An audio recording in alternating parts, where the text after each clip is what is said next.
Gorgeous night in Miami. Roof is open, and the Phillies are in town. And it's a three-game series. The Marlins and the Phillies getting set to go here at Marlins Park. The Bobblehead Museum is open for business. So is the roof. And we're glad you're with us tonight. Rich Waltz, along with Tommy Hutton. The Marlins bats trying to awaken, trying to get going. They see the Phillies in this weekend series, Tommy, and tonight they'll see them without Giancarlo Stanton. Yeah, and they'll see a couple of lefties. First two games of this series, John Lannon, the lefty, going for Philadelphia. But just before the game, Giancarlo Stanton was scratched from the lineup. Now, he took batting practice. It's hard to really tell anything from BP. I know he's had a little bit of a sore shoulder. This could go back to a diving play that he made in New York, a diving catch off the bat of Kirk Neuenhuis. But anyway, just before the game, a lineup change took Stanton out of the lineup, and the unfortunate thing, Stanton against John Lannon, a .438 hitter with one home run. And Lannon goes tonight for the Phillies. Marlins have seen a lot of lefties lately. Yeah, Lannon's one of those guys. Last year, he's a great insurance policy for Washington. He pitched a lot in AAA. He's a nibbler. They've seen him a lot. He's not an overpowering guy. Despite not having a win, I think the Marlins are pretty pleased with the way Ricky Nolasco has thrown this year. Ricky actually is throwing the ball pretty well, and he's thrown pretty well against the Phillies in his career. 8-5 lifetime against Philadelphia. Over the last 5 years, Ricky Nolasco has beaten the Phillies 7 times. The Phillies got the band back together. I mean, Utley's rolling, Rollins is rolling, Michael Young has been a nice addition, Ryan Howard's bat is still in there. The Phillies right now trying to get their pitching straightened out. It's the Phillies and the Marlins, first of 3 on Dominican Heritage Night. We'll have a special blitz.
Friday night in Miami. Let's head out to center field. Allison Williams, Jeff Conan, all dressed up and someplace to go. Hello. Hey, guys. Yeah, lots of places to go tonight. Dominican Heritage Night. Absolutely. Where are we going? Around the ballpark. All Lots right. of good things going on. We got some bands. Lots of fun stuff, Dominican Heritage Night, and of course a lot of players out of the Dominican Republic contributing to Major League Baseball. You actually had a chance to play in DR. What was that like? I did. In 1990, I played, after my AA season, I played in Dominican Republic in the Winter League. And, you know, I tell you what, you realize why there's so many good players that come out of the Dominican. They are rabid, crazy fans of baseball. Their life is baseball down there. They grew up from a very early age, get on the field, and that's all they want to do is play ball. Well, and it's a number that has grown, especially in recent years. All time, only 3.2% of Major League Baseball players have come from the Dominican Republic. But in 2013, almost 9% of players hail from the country. And since 2008, 226 All-Stars, 32 of them are Dominican-born for over 14%. So a lot of talent coming out of that island, and you can see baseball's influence and how it's growing, not just in the number of players, but the quality of players that we're seeing from Well, I Dominican. think you see those numbers go up, too, because almost every Major League team has got academies down there. They've got much more of a scouting presence, and they're discovering these young, talented players early on and then able to sign them. What's amazing, just one player in the Baseball Hall of Fame, Juan Marichal from Dominican Republic, that number could increase drastically. It's going to go up exponentially in the next few years. There's a lot of good players that have played there and are going to be eligible for that Hall of Fame and are definitely going to make it. All right, Dominican Heritage Night here at Marlins Ballpark. When we return, we will have the first pitch, Game 1 between the Phillies and the Marlins. Ricky Nolasco looking for win number 1 on the year. He has pitched well, but needs to get some run support without Giancarlo Stanton in the lineup. First pitch coming up.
Ricky Nolasco takes aim at the Philadelphia Phillies. Phillies and Marlins ready to go here at Marlins Park.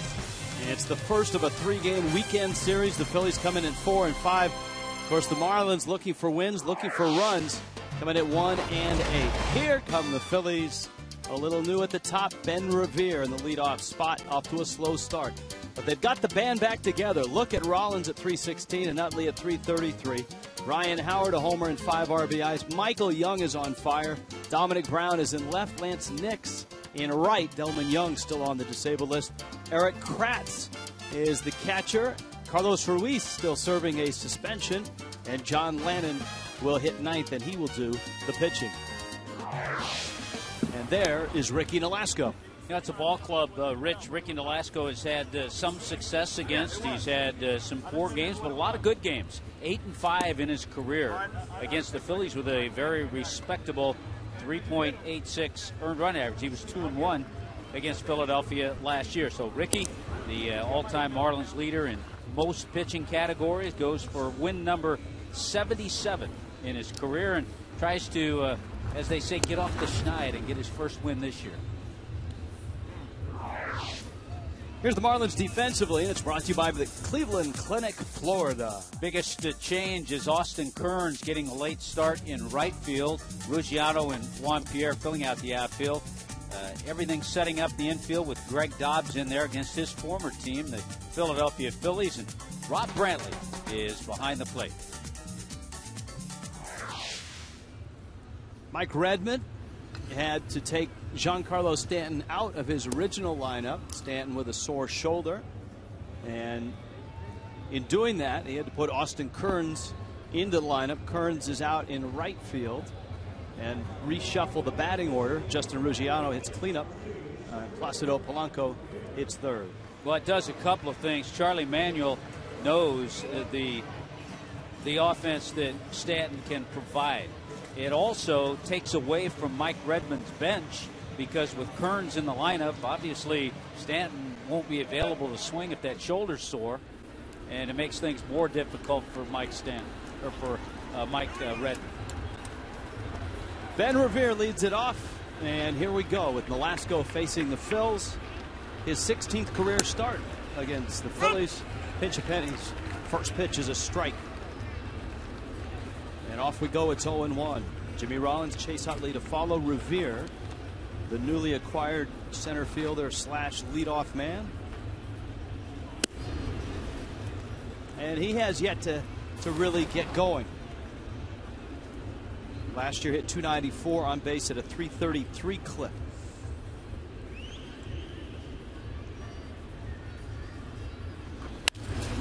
Sends one right back the box into center field.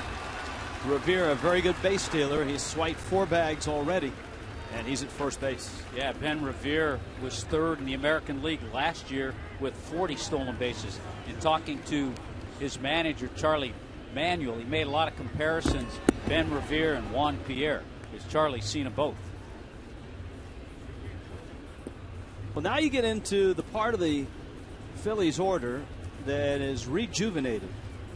You start with Jimmy Rollins. Already 5 doubles, a homer, driven in 5, a .316 average. And I think impressively, he has swiped 3 bases. Hit hard, Dobbs gets an out, fires to second, and the throw a little high, and Revere runs well. And he's in there at second base. Little indecision. You've got a quick choice to make, and there was some indecision on Dobbs. Do I step on the bag? Do I throw? He's close to first. If you step on the bag, you've got to make a perfect throw. If you go to second, you keep a runner from getting into scoring position. You at least get one out that way. But it's a quick decision that a first baseman has to make.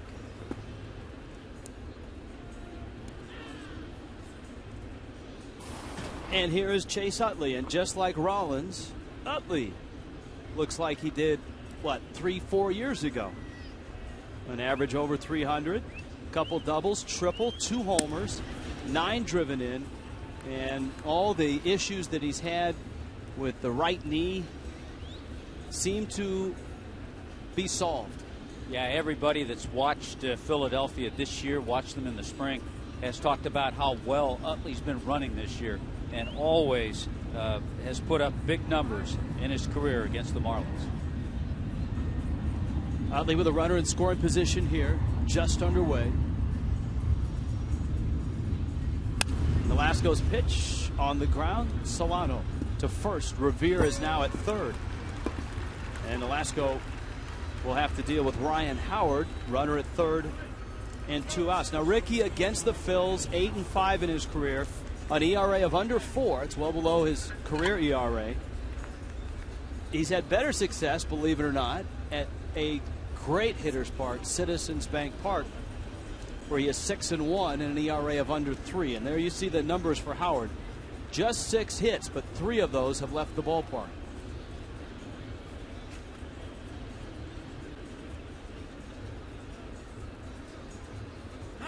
Marlins have that Ryan Howard defensive alignment.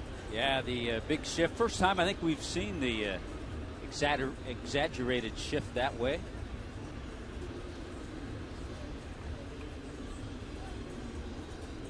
And again, we saw the Marlins do this.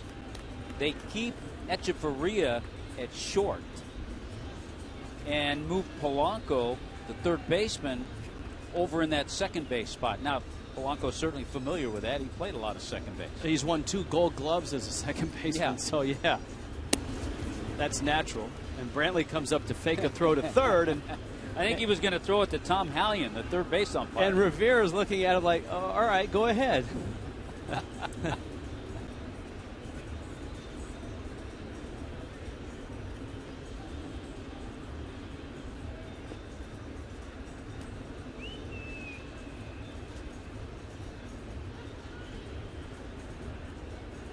Nolasco's 2-0. Off-speed pitch and a good one. When we have a hitter that's so exaggerated with the defense, you look at the balls in play, and you can see that he will go the other way in the air, but most of everything he hits on the ground is to the right side. But we've seen him hit so many home runs, especially at Citizens Bank, to left center. But on the ground, more than likely he'll pull it. It's amazing he has more home runs to left field than he does to straightaway right field in his career. And you're right about Citizens Bank, though, having watched Howard hit many home runs in that ballpark, most of the balls that he hits out at Citizens Bank Ballpark are out of every ballpark, as strong as he is. And of course, Howard last year had to deal with the recovery from Achilles surgery, which he injured at the end of that 2011 postseason. Ground ball, and there's Polanco to pick it up. The shift works. Nolasco pitches around the leadoff single, and we are underway in Miami. The Phillies and the Marlins.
He's got a leadoff single, and we're unable to score that run. Now the Marlins go to work on lefty John Lannon. And here's the Marlins order. Juan Pierre in the leadoff spot. Donovan Solano hits second.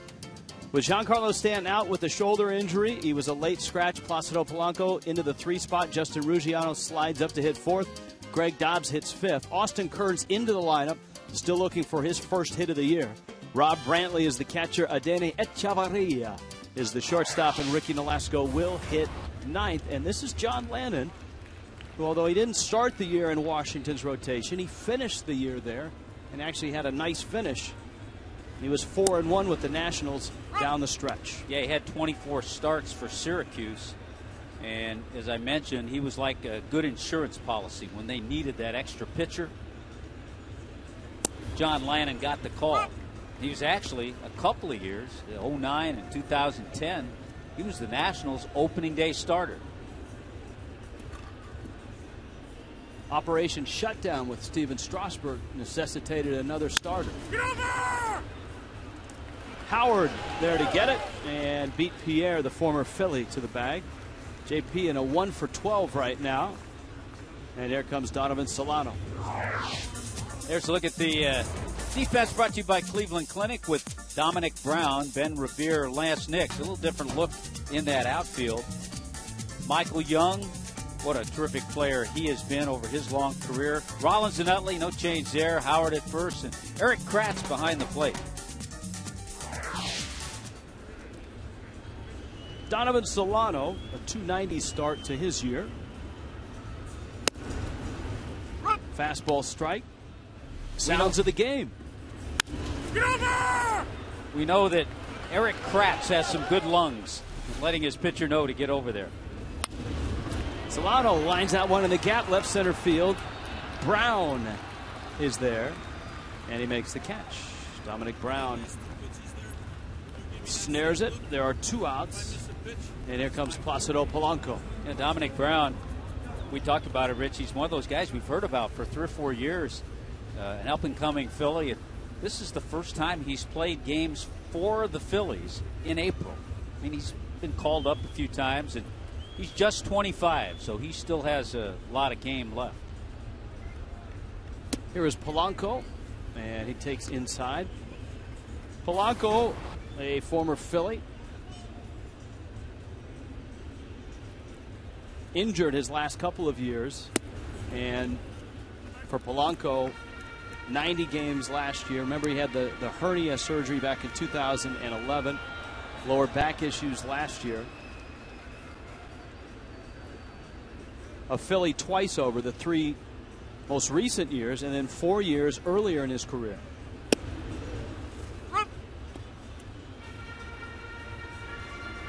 Interested to get Charlie Manuel's take on Polanco after the first few games of this series, because from what we've heard from others and what we've seen, Polanco is moving a lot better than he has in the last 2 years in Philly. Rollins throws him out, and Lannon goes 1-2-3 through the fish in the first. That's a 9-pitch inning for John Lannon.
High Definition tonight, brought to you by H.H. Gregg. Rich Waltz, Tommy Hutton, Allison Williams, Jeff Conine, Marlins Park in Miami.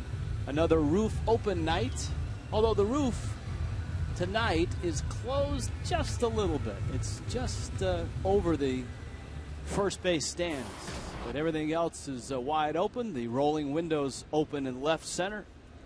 And Michael Young is wide open for business right now. Young has been red hot for the Phils, and he stands in, a guy that has made his living hitting baseballs in volume. Look at the average, 302 career average. Young, Dominic Brown, Lance Nix in the second against Nolasco. Slapped into right field. Kearns is out there, and he makes the catch. Kearns getting the start for an injured Giancarlo Stanton, who's day-to-day with a sore shoulder. Austin Kearns has had a couple of ABs, but making his first start of the season.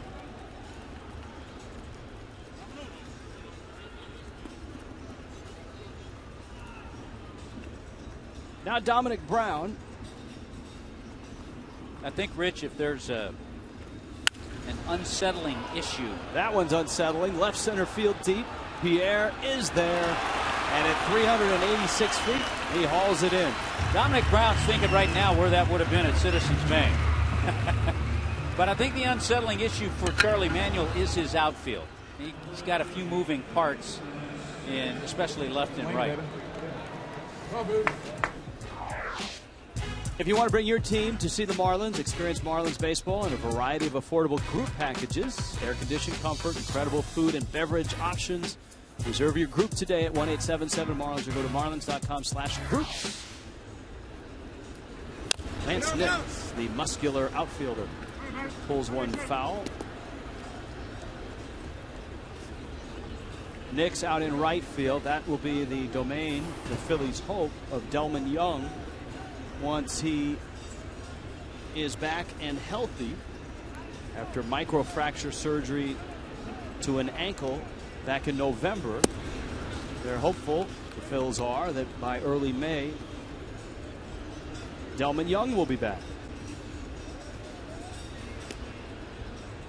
He's been starting to play in extended spring games in hopes of returning. Ricky's breaking ball is up and out.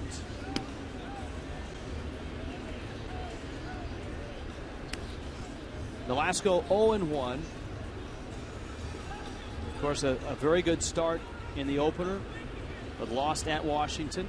6 innings, 2 runs, 2 homers to Bryce Harper, who I take it is homered again tonight. Bryce Harper got the Nationals on the board right away against the Braves. A 2-run shot, his 5th home run of the year.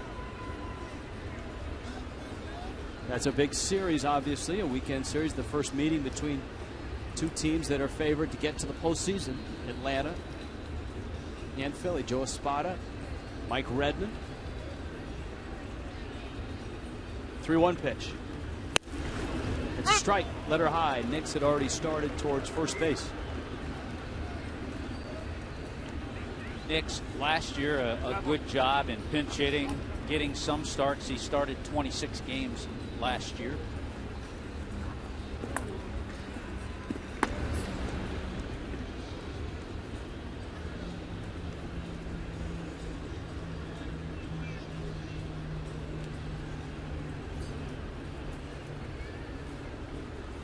Ricky's 3-2.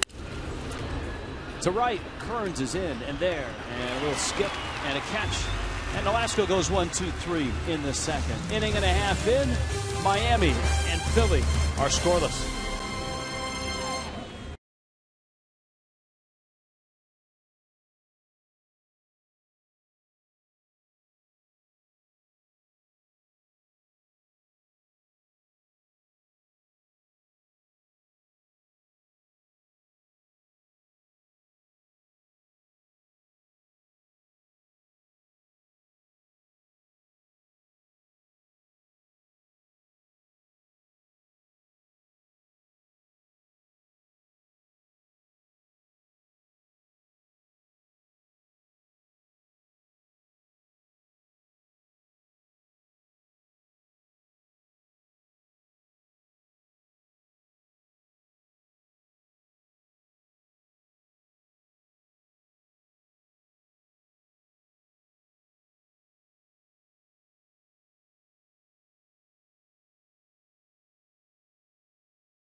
Sports Florida is brought to you by Toyota. Let's go places. By AT&T, the new wireless receiver from AT&T Uverse. Visit AT&T.com/freeyourtv. Rethink possible. And by Just for Men, Auto Stop is foolproof. Gray is over.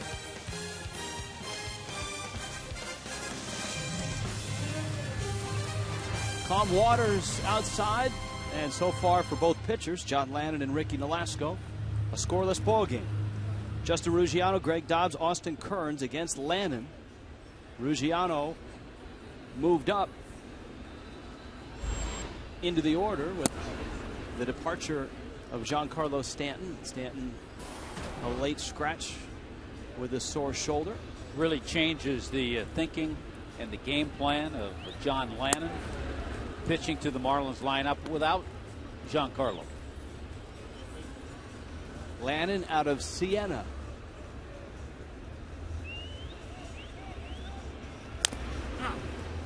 Fouled at the plate. Let's scout him, shall we? Scout the 28-year-old.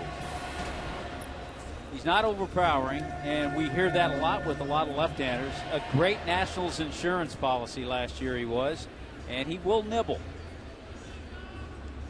And he looks like Andy Kaufman, though that's not on the scouting report. I'm going to start delving into the report a little deeper. That's at the very bottom. Yeah. Some advanced scout had that. That's like the last series of the year. Here we are facing John Lannon for the 7th time. That one is going to be How's that scouting report look, Rick? out of reach from Lance Six. Nice play there by a fan. Well, the Marlins have seen enough of Lannon. As you noted, he was an opening day starter for the Nationals.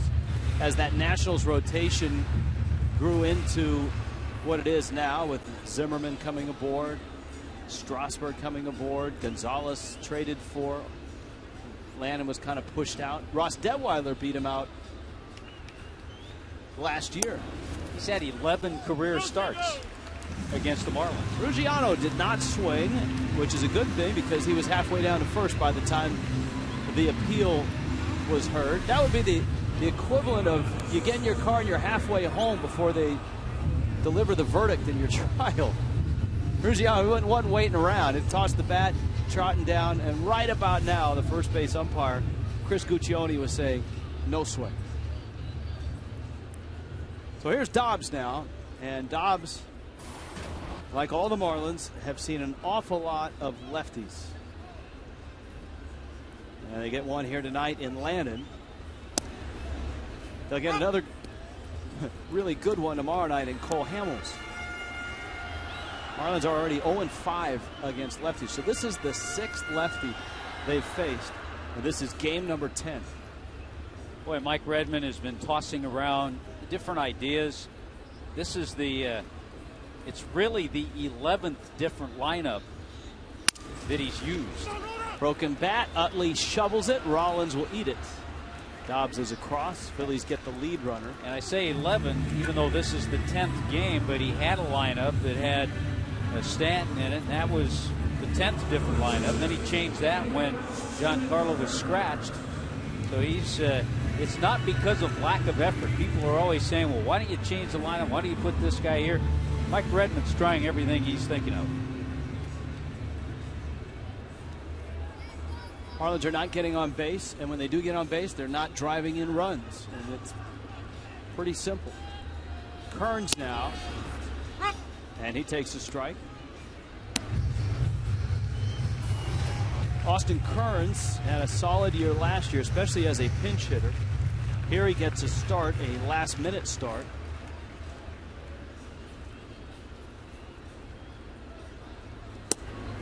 He's had some good at-bats this year. He's appeared as a pinch hitter. He's just 0 for 2, but he's walked 3 times. That's some real patient at-bats.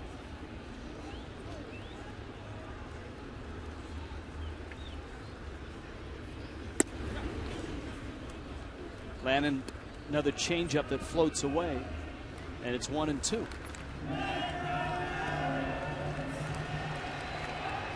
Well, maybe the haircut will do him well.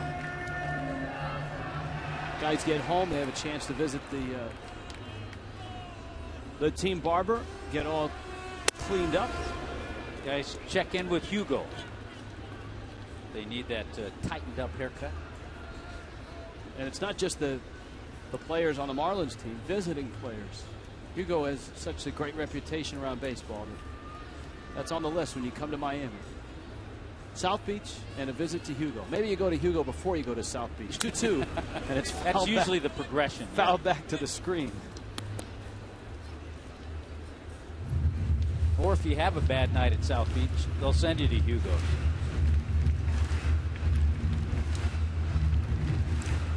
Marlins 9 games in, and the numbers have been pretty well documented. They've been shut out 4 times.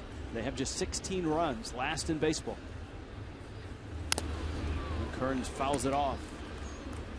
Boy, you think of those 16 runs too, Rich. 7 of those runs came in the Marlins win. And they've been outscored 40-16. The starting pitching has, for the most part, been a pleasant surprise.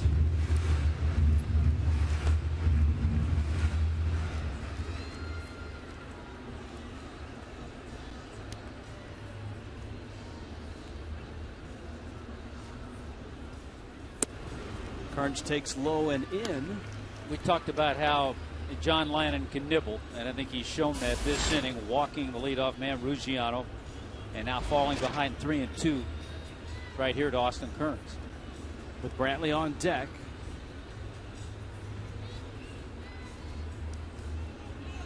Dobbs is running, and Kearns cranks one to left field. That goes Brown, and he's there to make the catch at the warning track. You talked about the good swings that Kearns has had, and you can add that to the list. Another good swing, a good at bat. He took the count full. He made Lannon make a few pitches. And by the way, John Lannon is happy to be pitching for the Philadelphia Phillies. Boy, there's a pitch out over the plate, and a good approach. And that's what happens when you see a lot of pitches, you get to that hitter's count. But Lannon in his career against the Phillies is 3-13.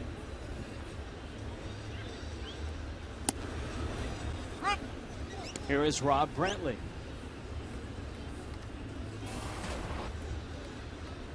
Brantley has driven in a couple of runs.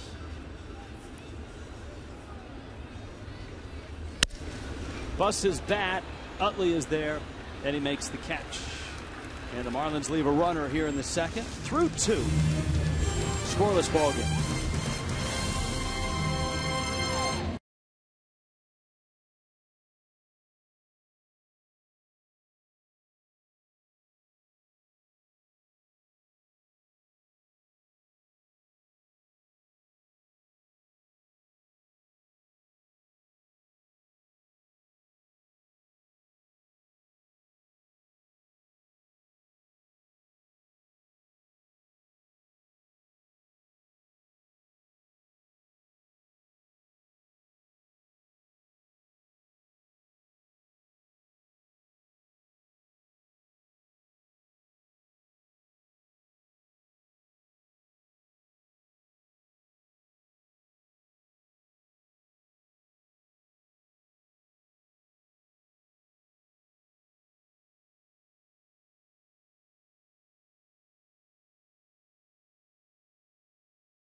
Game.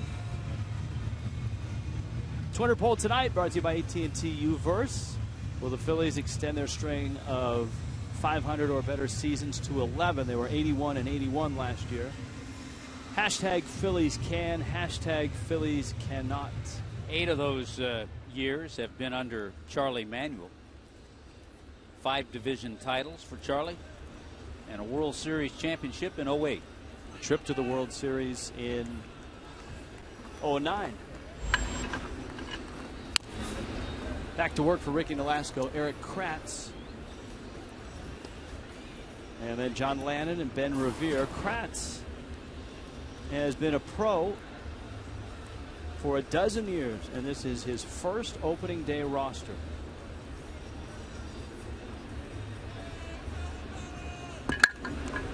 Here's the 0-1. And we're going to need help from the crack staff for this one. A product of Eastern Mennonite University in Virginia. Harrisburg, Virginia. As you like to say, one of the big baseball powerhouses. You never know where they're going to find you.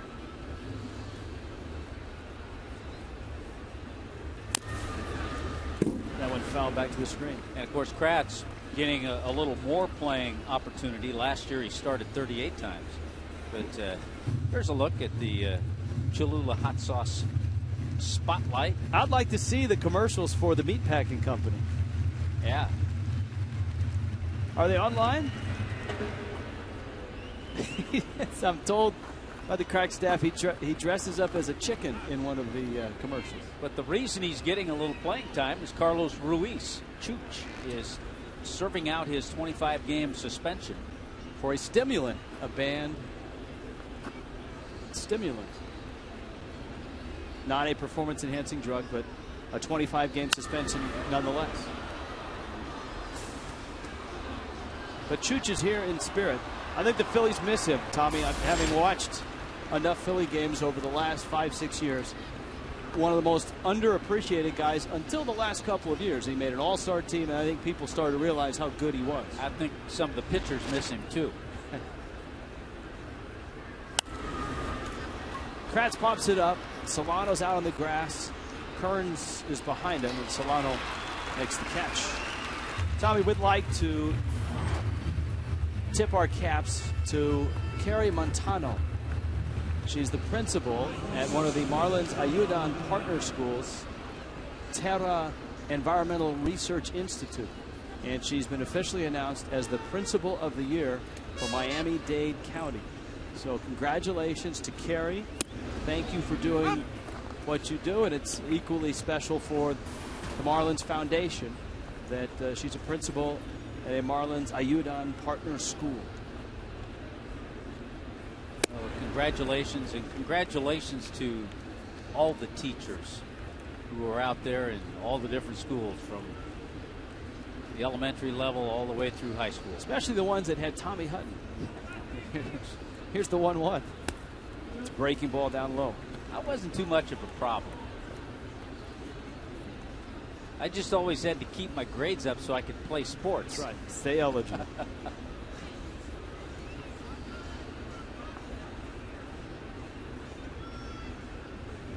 Free and easy. Ricky Nolasco tonight looks good. Trying to pick up his first win of the year. 10 or more wins for Ricky, 6 of the last 7 years.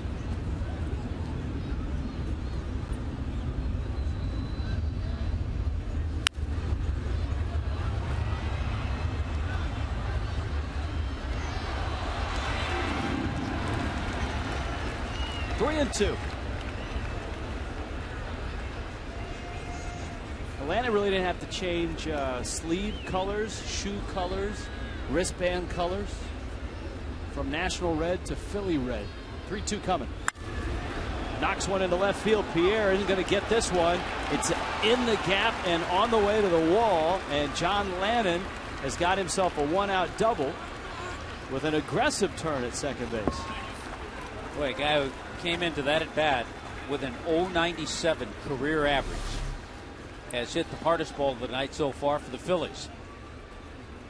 And rightfully so. Juan Pierre not playing deep, shading him a little bit toward the line, and that ball got over his head and into that gap.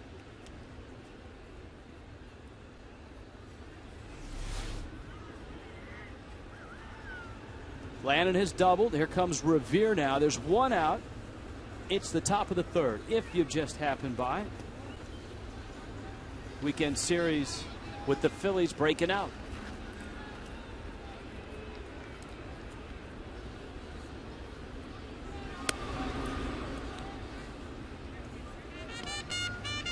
Revere lined a ball into center for a base hit in the first, but Nolasco got 3 ground ball outs from there, and Revere was left at third base. 3 line drive outs in the second.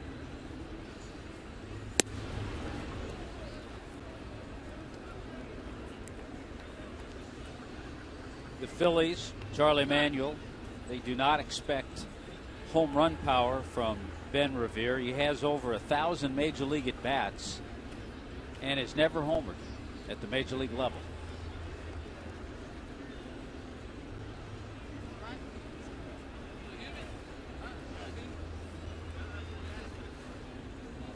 Revere out of Lexington, Kentucky, came to the Phillies in the Vance Worley trade, although I suspect it's better known right now as the Ben Revere trade to Twins fans.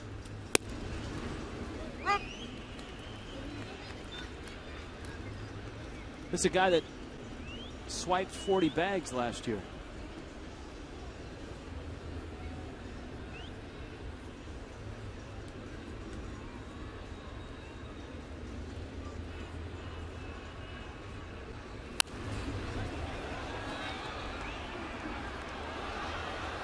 Well, he's a guy who did his thing in the minor leagues too. Got on base, hit over 320. Had 160 stolen bases as a minor leaguer. It's interesting that the National League East rated the Minnesota Twins for a pair of center fielders, leadoff hitting center fielders. Bernard Span to Washington, and Ben Revere.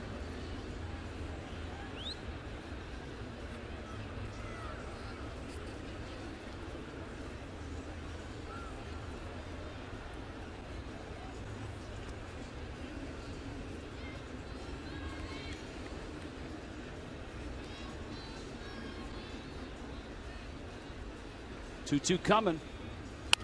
Off speed roller in the hole. Echevarria, quick release. Terrific play. Wow.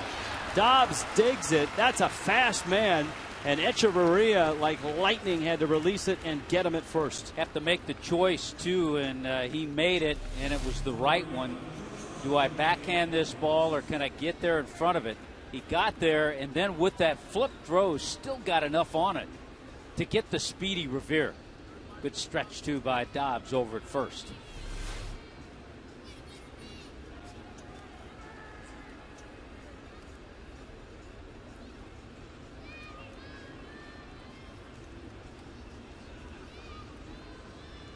Now Jimmy Rollins. Jimmy bounced out his first time up. One of the differences in a leadoff guy like Revere compared to a Jimmy Rollins, for so many years we saw him at the very top of the order for the Phillies. Rollins could give you those home runs. Every once in a while he'd give you that home run pop. We talked about it, 23 career home runs against the Marlins. Long time for Lannon out there on the bases.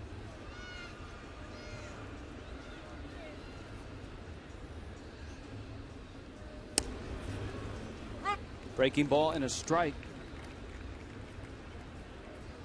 Well, the Nationals are roughing up the Braves right now. A 4-0 lead at home against Atlanta. Julio Teheran has not had a great start this year. He's one of the top prospects for the Braves. He didn't have a great year last year in AAA, and he's not had a good start this year. Well, they're hoping, and we saw Mike Minor, and they're hoping for guys like Minor and Teheran at the back end of that rotation to really take charge. Rollins with a count 1-2.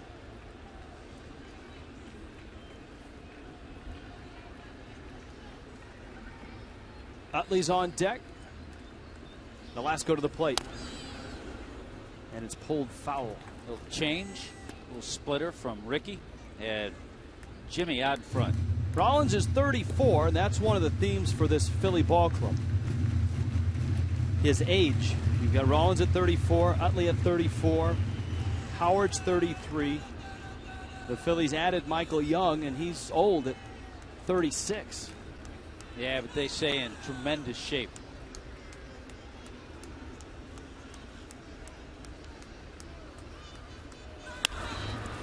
Rollins pops it up infield. Echevarria is there. He makes the catch, and Ricky Nolasco has put 3 scoreless in the books.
It's the bottom of the third. The Dominican Republic, of course, pretty darn proud of how the World Baseball Classic turned out. They dispatched Venezuela, and then the U.S., and then knocked off Puerto Rico for the championship. And, Tommy, we can't celebrate anyone's Heritage Night without food. And this is what we got in the booth. This was the official good luck charm, right, of that Dominican team, the plantain. Got the plantains. We have some shrimp. We have some nice sausage, some pork. It's you caught me getting some of the pork here. It's delicious. So we'll have this around. You want some? Yeah, but I don't. It's bad manners to eat on camera. Okay. So. No, we'll get. Hey, it's not going anywhere. Well, it's not going to go anywhere. No. Now we can eat. Thank you. Our thanks to director Jim Hawley for then allowing us to snack. Danny Echevarria, Ricky Nolasco, and Juan P. Our thanks to the folks who brought us the Dominican treats tonight. And remember, our goal tomorrow night is to have Italian Heritage Night. No, we're gonna have the Cuban sandwich. Oh, that's right. With Jose Fernandez pitching against Cole Hamels. That's our own little promotion in the booth. Yeah. Cuban sandwich night. Marlins trying to get on the board. Echevarria has had a great start defensively, but offensively trying to get going. Fernandez gets the start tomorrow night, and Cole Hamels is his opponent. So if you don't have plans for tomorrow night, good night to come out to the ballpark or join us here on Fox Sports Florida. Watch the 20-year-old out of Cuba. It's certainly a must-see. And he'll have a different challenge. Ball struck well. Yeah, he will. This Tough is Philly lineup. A lineup stocked with some more veteran hitters than he faced in New York. Guys like Rollins and Utley and Howard. Some good left-handed hitters. Guys who are all off to a good start, especially Utley and Rollins. And then Michael Young, who's tearing it up right now. But a couple of scouts that are here tonight we were talking to before the game, and they saw Jose pitch in New York and were raving about the youngster.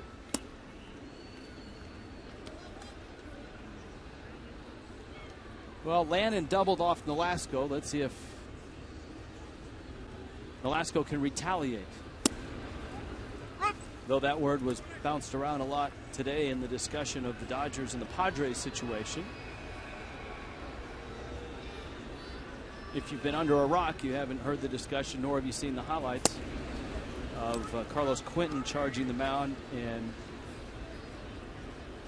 knocking Zach Greinke into next week. How do you think the crowd in Los Angeles will be Monday when the Padres invade Dodger Stadium?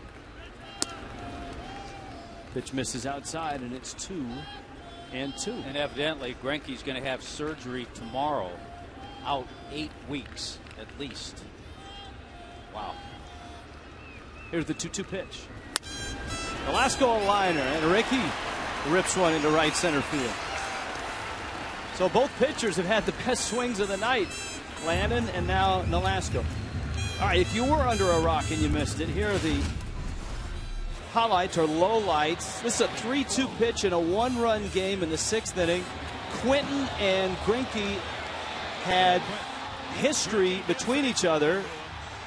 You saw when Quentin came out in front of the plate, Greinke came down off the mound and had something to say. Matt Kemp was in the middle of it. Boy, there were a lot of things that happened. One of the stories was out in the parking lot. Pierre, little bunt, and it's going to roll foul. After the game, when the Padres were going to their team bus, which is near where the Dodger players park, Matt Kemp and Quentin had to be separated. Carlos Quentin is a tough dude. I mean, one of the toughest and strongest. But gets hit a lot. He does. With the way he stands and his approach. I don't think there's any question that Quentin is at fault and will get suspended and should be suspended.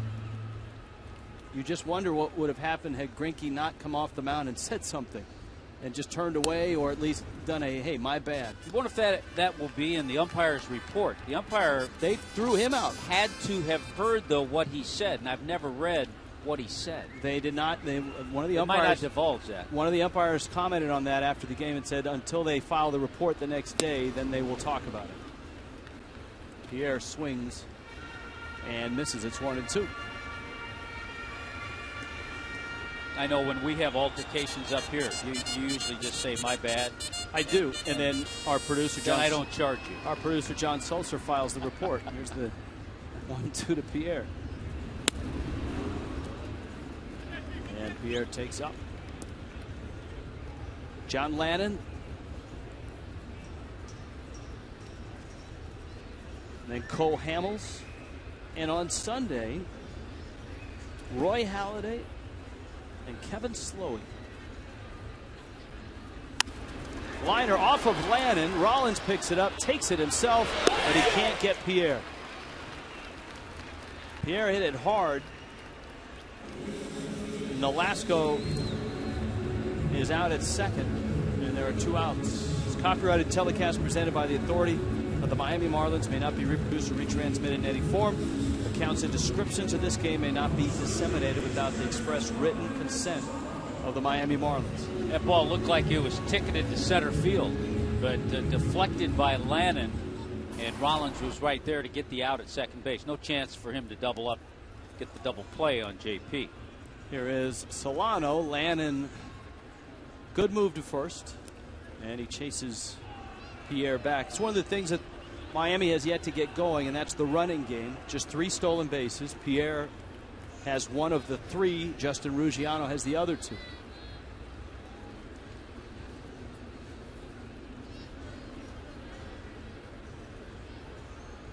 There's some other interesting news around baseball. The fact that the Boston Red Sox had their consecutive sellout streak snapped. 120. Nearly 10 years of sellouts at Fenway Park.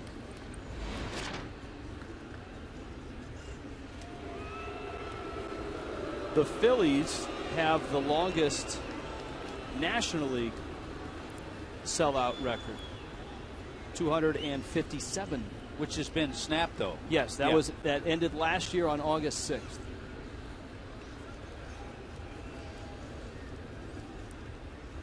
Quick pitch, little slide step, and more often than not when a pitcher does that, he breaks his rhythm, he has trouble throwing strikes. Lannon misses. It's 1-0.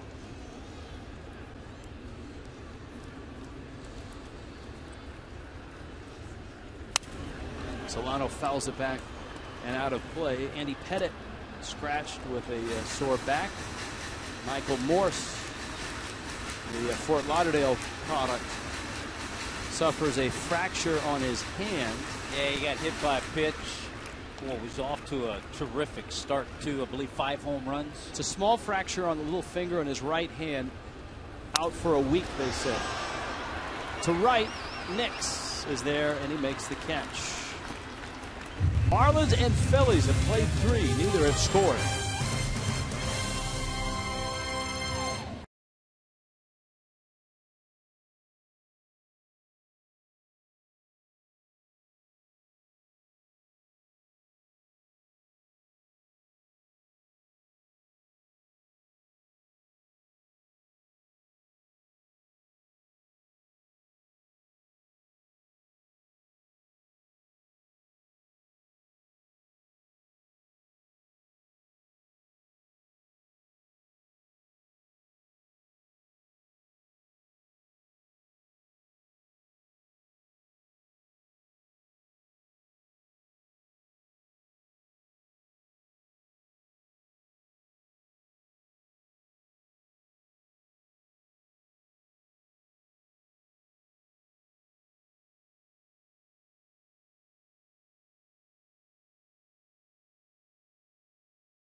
Bit of a moon out tonight.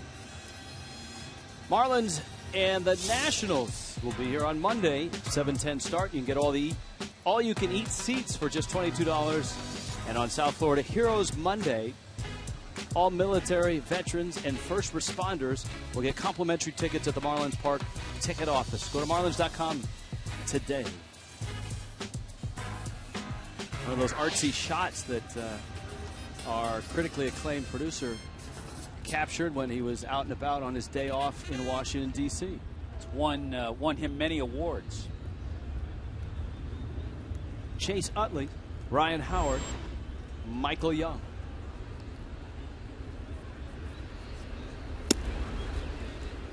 Ricky throws his strike. Nolasco hasn't walked a man, hasn't struck out a hitter. Utley bounced to second back in the first. Ricky got him up and in with a fastball.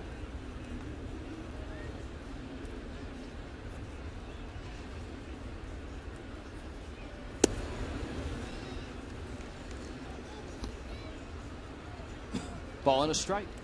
Over the last 5 years, Ricky tied for first most wins against the Phillies, 7. Tied with Mike Pelfrey.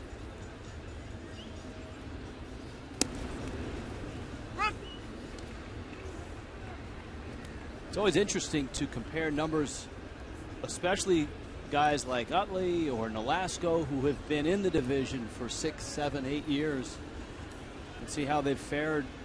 The amazing thing to me is that Nolasco has pitched so well at Citizens Bank Park. He's 6-1 with a 2.98 ERA.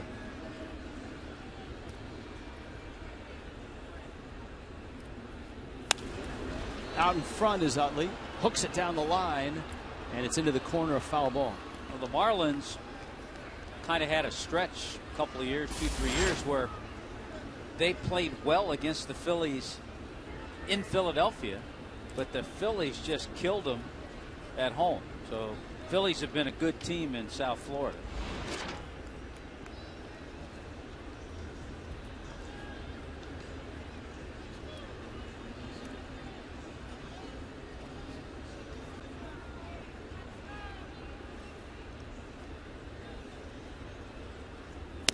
Good breaking ball, and Nolasco gets his first strikeout. And as Ryan Howard comes to the plate, we check in with Allison Williams. Hey, Allie. Hey, Waltzy. Now, I know you guys got food for Dominican Heritage Night, but I got fun and games. Dominoes. They were handed out to several fans, about 100, a part of a ticket deal, the promotion for Dominican Heritage Night, and it is a very cool set of dominoes. And I don't know how to play, but I think I'm going to have to learn, because I used to know when I was little, and I think I've completely forgot. Also here tonight, the Pachanga Band. If you guys remember, Sun Life Stadium a few years ago. That was one of your big moments. It was a very big moment for me, actually, and I think I'm going to have to go revisit the Pachanga Band, which would be certainly a favorite of a lot of the Dominican players that have played for the Marlins. There's been 50 all-time, only one currently, Miguel Olivio, but there's been a lot throughout the history of the Marlins, including names that fans certainly know well, like Hanley Ramirez and Jose Reyes from last year, Juan Encarnacion, as well, Emilio Bonifacio from last year as well, who the fans certainly remember, and over 1,100 games for Luis Castillo played in a Marlins jersey from DR. So fun night here at the ballpark, and I think the Pachanga Band is calling my name. I'm going to make my way out there a little later. Very nice. You know, the difference, Rich, is we're up here eating Dominican food, and Allison's just down there learning how to play dominoes. You match up the numbers. That's what you have to do. Yeah, it's pretty simple, right? Yeah. Okay. I feel like I used to play. It's just been a while.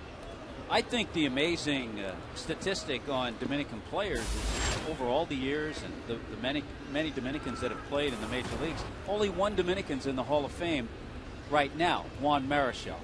That's going to change, though. That's going to change. You get Pedro Martinez, Albert Pujols, possibly a Sammy Sosa, Vladimir Guerrero.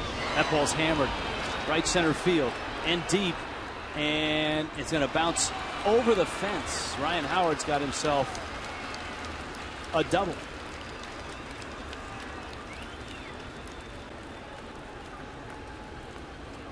That was in Juan Francisco territory, but well short.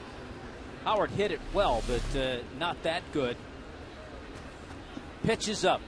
Ricky's been able to keep most of his stuff down tonight, but that one got up, and it's a mistake pitch to a tough hitter in Ryan Howard. By the way, we haven't closed the book on that story. Francisco's home run the other night. Many of our crack staff weighed in on Twitter near the end of that game, Lee and Placido, that Francisco's home run, 459 feet true distance off that white sign. Stanton's scoreboard buster is still the longest at 462 last year against Moyer. Right off that health sun. Facing of the second deck. Almost straightaway center field. That was Juan Francisco of the Atlanta Braves. Young. Ricky gets him to pop it into right center field. Kearns and Ruggiano. And Kearns makes the catch. In case you missed it, here's what 459 feet true distance looks like.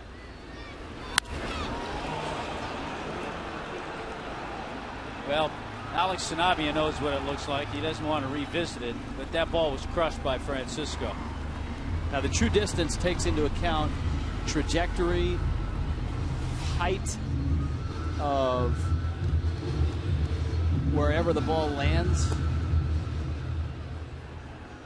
And that's where you come up with 459.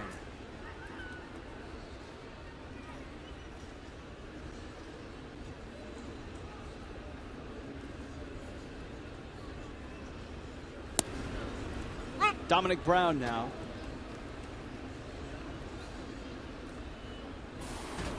Brown 0 for 1. Hit a ball pretty well to left field his first time up.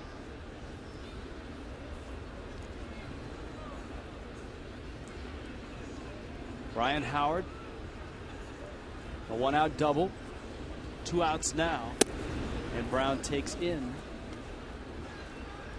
This is Dominic Brown's first opening day roster, as you pointed out. Not a great homestand, just 4 for 22.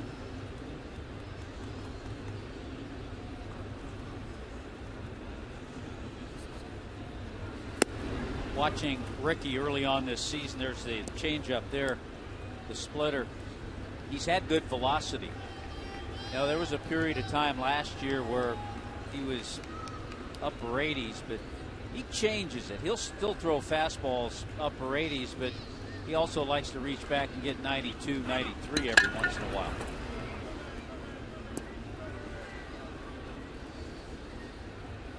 John Mayberry Jr. also one of the outfielders that the Phillies have used.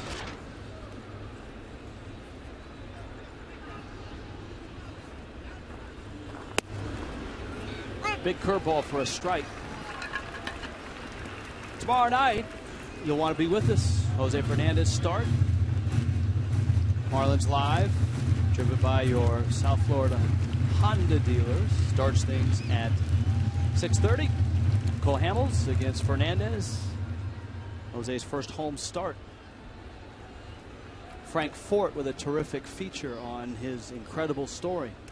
You'd like to see a lot of support out here tomorrow night for Jose Fernandez.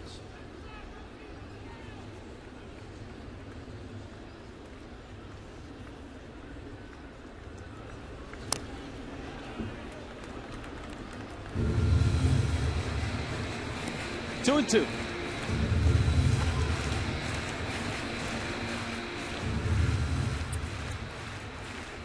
Phillies a 4-5 start, and they really struggled early last year. They were 37 and 50 out of the gates, and had to charge late to get to 500. Breaking ball, Velasco knocks it down, and not in time at first base. Dominic Brown beats it, infield hit. Howard now at third base, and Velasco has to face at least one more hitter in the inning. I think if Ricky initially picks up this ball, finds out where it is, he has a chance, but he was kind of turned around. He knew that he knocked it down, but wasn't quite sure where it was. And by the time he got it, Brown has pretty good speed. He beat it out. But the key is that he knocked it down and kept it in the infield.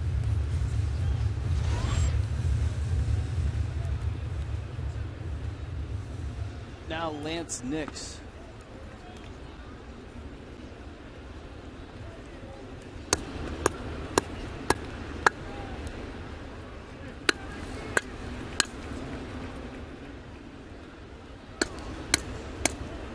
Nix has the look and the build of a strong safety.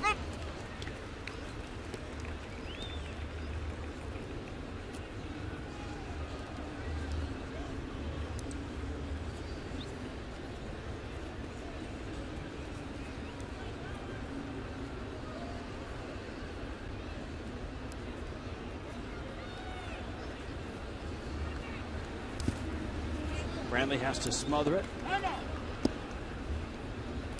Good job by the young catcher.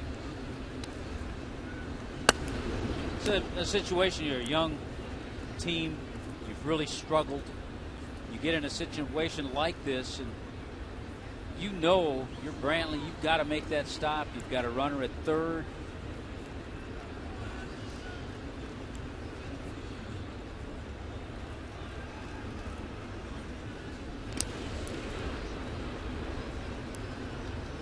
Ball and a strike to Lance Nix, whose younger brother Jason played for the Yankees last year.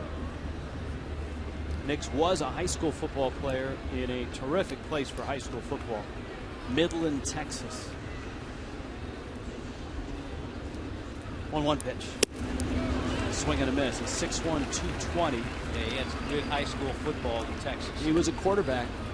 Of course, Midland and Odessa are close to each other. I believe Permian High School in Odessa was the high school that Buzz Bissinger visited to write Friday Night Lights. Crack staff, is that correct? Also one of the top high school quarterbacks in Texas, Big Adam Dunn. That's right. Who made an appearance on the show the other night. He and Alex Sanabia dancing around. Ricky Velasco, 4 shutout innings.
Brought to you by Honda. Visit your Honda dealer for great lease and finance deals on fuel-efficient Hondas.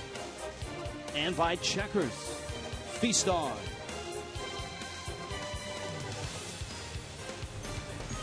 Cleveland Clinic 4th, Miami and Philly scoreless. And for the Marlins, a rough night so far against John Lannon. And the Marlins have to face Lannon without Giancarlo Stanton. Not that Stanton was lighting the world on fire so far this year, but against Lannon, he has very solid numbers. Well, that's the unfortunate thing. 7 for 16, a .438 average against Lannon with a home run. So the bat and the presence in the lineup is missed. And this is his spot in the order. Placido Polanco slid from the cleanup spot up to number 3. It's Polanco and Ruggiano and Greg Dobbs against Lannon. And a strike. Really a changing of the guard in the National League East last year. The Phillies had a run of 5 consecutive National League East titles. In fact, 2 seasons ago in 2011, they won 102 games. But injuries, age, caught up with them last year, and of course the Nationals and the Braves caught up with them. Saw their young, successful general manager, Ruben Amaro, here tonight. They got a few decisions next year. It's the last year on Charlie Manuel's contract. Stroked on the ground into left field. Polanco has a hit. A leadoff single. Miami has their second hit of the ball game. Nolasco has the other hit. It almost sounded like this pitch got in on Polanco a little bit, but just out of the outstretched arms and the diving Michael Young. I like that super slow-mo look. I love the concentration. When you see that shot, you usually focus on the bat and ball, but I love to look at the eyes of the hitter. Ruggiano takes a breaking ball for a strike. Ruggiano walked back in the second. Only walk allowed by Lannon. It was without a strikeout in this ball game. It's a 6-game hit streak now, Rich, for Placido Polanco. He has been the Marlins' most consistent hitter since the start of the season. This is game number 10.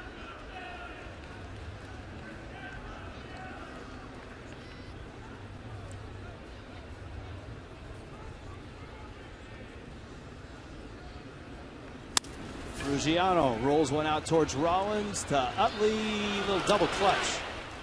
And Polanco and Utley with a meeting out there at second base. Ruggiano hustling down the line, beats the throw. Up comes Dobbs, and up comes Fox Saturday Baseball tomorrow. 3 great matchups, Braves and Nationals up in D.C. The Giants and the Cubs at Wrigley, or the Rays and Red Sox. Fox Saturday Baseball presented by Chevrolet. Tomorrow, 12:30 Eastern.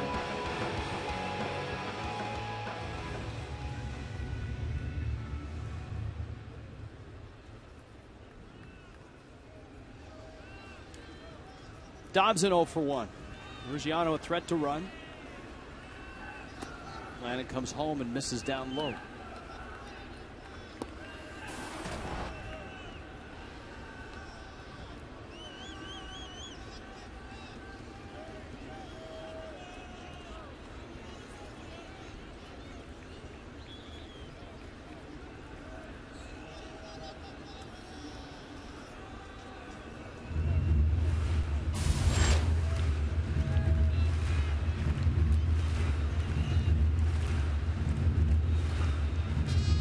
I said Andy Kaufman, part of the crack staff, thinks Despicable Me is the look-alike for John Lannon. Wow.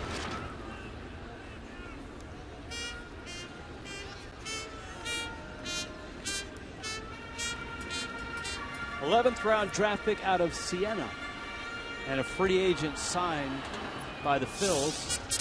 There you go. Now, Tommy, what do you think? I like the Andy Kaufman comparison, yeah. All we need on John Lannon a little longer sideburns.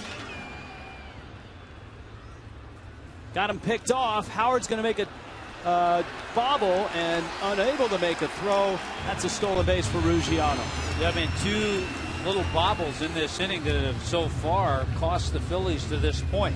They had a double play turn, but Utley had a little trouble getting it out of his glove. They have Ruggiano at second base, and Howard has trouble getting it out. You know, Howard did the right thing in coming towards the pitcher, but the throw was offline. Yeah, just a bad timing. He didn't get a good throw. Out! He's picked off. Ruggiano did not get back to the bag.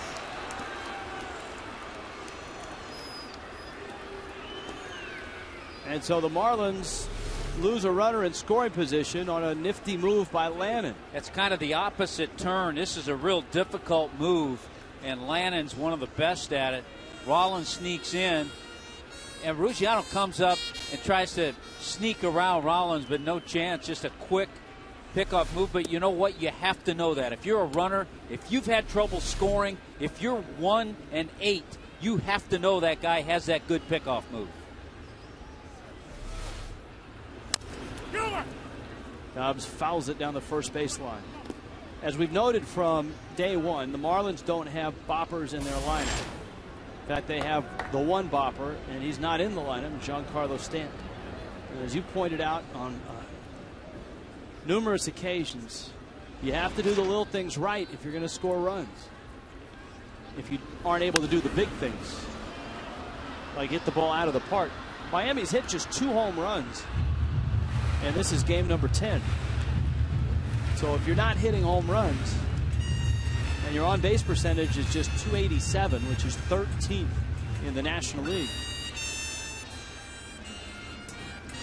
You got to run the bases well, you got to move runners, and when you have the opportunity, you've got to score them. 2-2. Dobbs swings and misses, and the Marlins' 4th inning goes up in smoke just like that. Scoreless ball game. Back after the sports injury prevention message from the Cleveland Clinic, Florida.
Ball game in the 5th. Time now for the Just for Men Auto Stop Foolproof Stats. Home run per at bat, all time against the Fish. Brian Howard's hit 34. His rate is a little bit behind Barry Bonds, who's a little bit behind Prince Fielder, who did his damage, of course, as a Brewer. Now doing damage as a Tiger. What a comfortable spot. You get the ability of a Prince Fielder, and you get to hit behind Miguel Cabrera.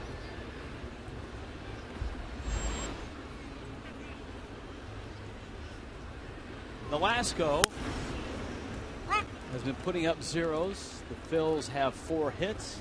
They've left 4 on base. Here is Eric Kratz. The crack staff asleep at the switch. Still looking for the mascot for Eastern Mennonite University. Kind of tough on the crack staff after an off day. You know, sometimes they have a little trouble regrouping. Aha, the Royals, and they're in NCAA Division III in the Old Dominion Athletic Conference.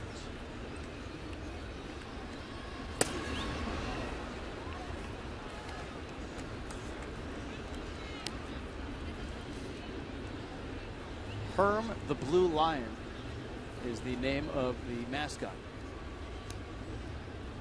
Don't the Royals in Kansas City also have a lion as a mascot? A more lovable one. Into left field. Pierre picks it up. Wonder if Eric Kratz remembers all that. You know what? That's our homework assignment. Is to talk to Eric Kratz before tomorrow night and get the lowdown on Eastern Mennonite University. Well, now it's a bunting situation for Lannon, who doubled his first time up.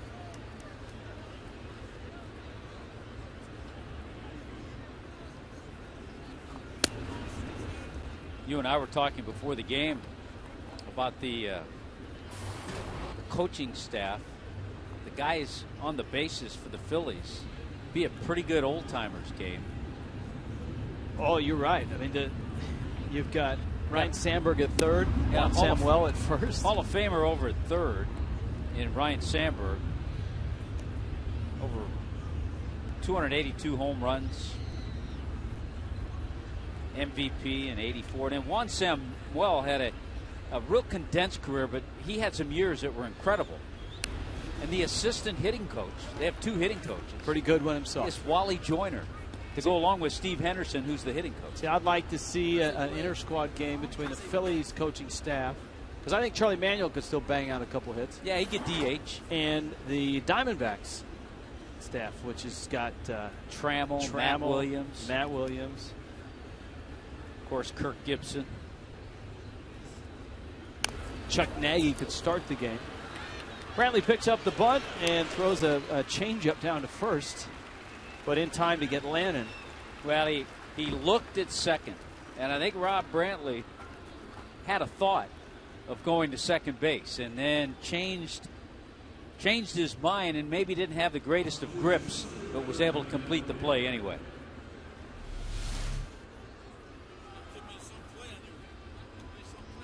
Nicely done by Lannon. Boy, the slow-mo is great. Look at the concentration on Brantley. Look at his eyes. Now he picks up the runner. Now he changes his mind.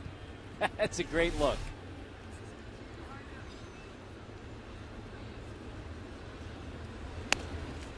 Another bunt. Nolasco pounces and flips, and Dobbs can't hold it. Ben Revere is aboard. Nolasco had to hurry the throw, and it looked like it handcuffed Greg Dobbs. It's not an easy play for any first baseman because you have the pitcher that's not too far from you. And a lot of times you're not sure where the throw is, how it's going to go. It's a little low. It's certainly catchable. We'll see how it's ruled, and it's going to be an error charged to Ricky Nolasco, even though that ball was catchable. So E1, you've got the threat of Revere running. You've got Rollins, who's pretty good at putting it in play. And, of course, Kratz is at third. So the Phils, with 1 out, have a great opportunity here. Middle infield is back for 2. Don't be surprised if Revere runs early. Nolasco's thinking that way. The little bit of good news is that you don't have a whole lot of speed at third in the runner and Kratz. By the way, we showed the Phils coaching staff. You see Sandberg behind Kratz. Samuel right next to Revere. The Phillies don't have a bench coach this year. Runner goes. Brantley thrown down to second is in plenty of time, and Echeverria with a tag. That's nice, and that's why you can do that, because you don't have much speed at third. The runner, Kratz, wasn't going to go. That throw was on the money. We knew that Revere was going to go early. So did the Marlins, and Rob Brantley fired a seed down there. Tough pitch, too. Pitch was low. Boy, look at that throw. Perfect. So Nolasco has his second out now, and Rollins at the plate with a count 1-0.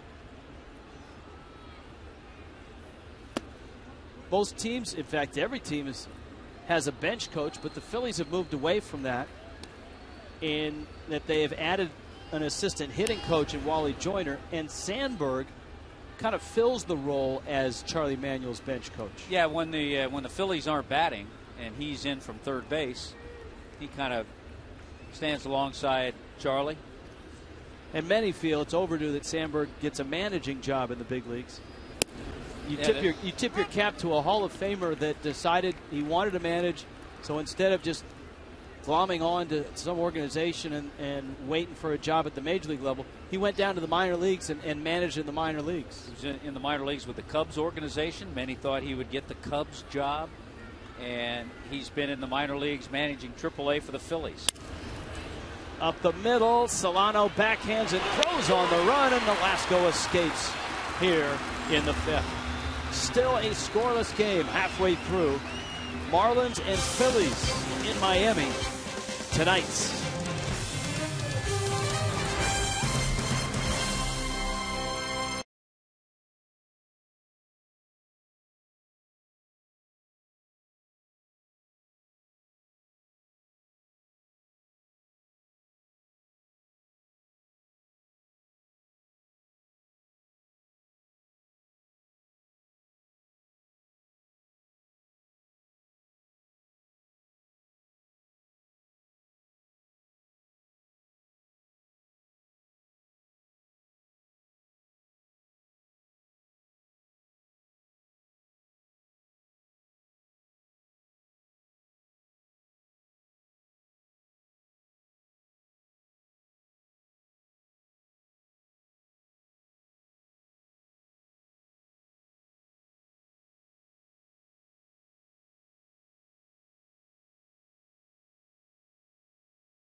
Getting ready to go.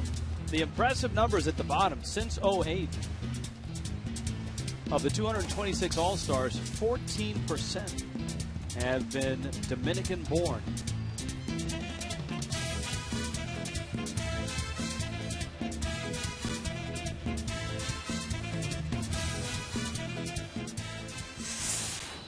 Bottom of the fifth, Austin Kearns, John Lannon, scoreless game. Yeah, that number's grown. There have been so many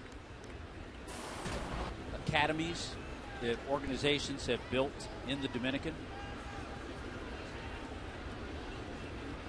that those academies have given the young kids down there an opportunity. And I think it's been great over the years. You read so much about the successful Dominican players that go back home and make a difference to the young kids back there.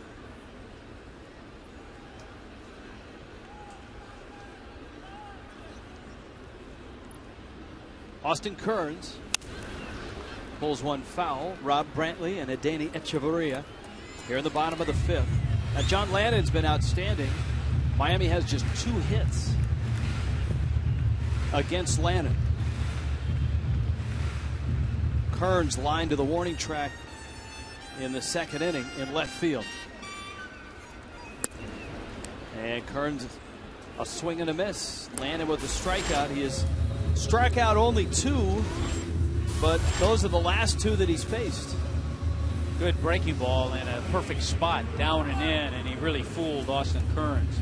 One thing Rob Brantley's trying, saw him in BP, and he's hiked the pant legs up a little bit. He's going Juan Pierre style with the look, hoping to kind of change things up for himself and everybody else.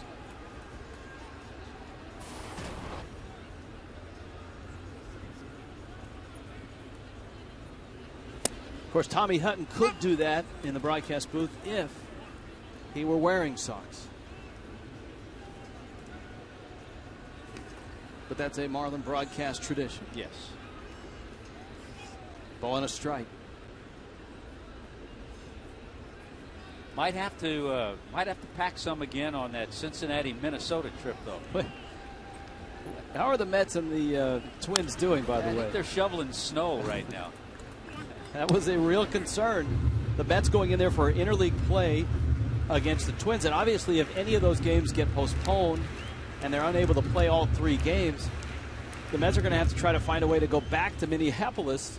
Well, they're playing tonight, and the Mets are having no problem. They scored 5 runs in the top of the 1st.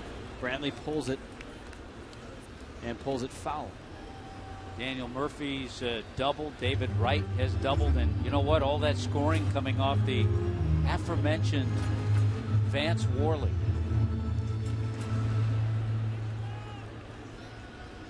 Who arrived there in the Ben Revere trade. Brantley, a liner. Rollins lines it up and makes the catch. Echeverria coming up. Marlins and Phils tomorrow night, and it's a terrific pitching match to begin with. I mean, you've got Jose Fernandez, his home debut, and Cole Hamels. And then it's a Saturday spectacular postgame concert. Willie Chirino, presented by Metro Ford. All-you-can-eat seats start at just $27. Echeverria pulls it foul. Hey, I'd like to see Echeverria get on track offensively because he's played so well defensively. He went 0 for 12 in that Atlanta series. 0 for 1 tonight, but he hit the ball well out to short.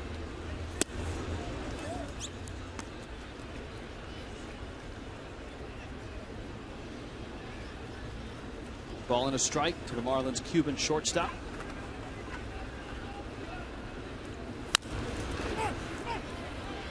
Little tapper, Young across the diamond in time. Currently in Minneapolis, Hut, 34 degrees.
Friday night, it's the first of 3 against the Phils for Miami.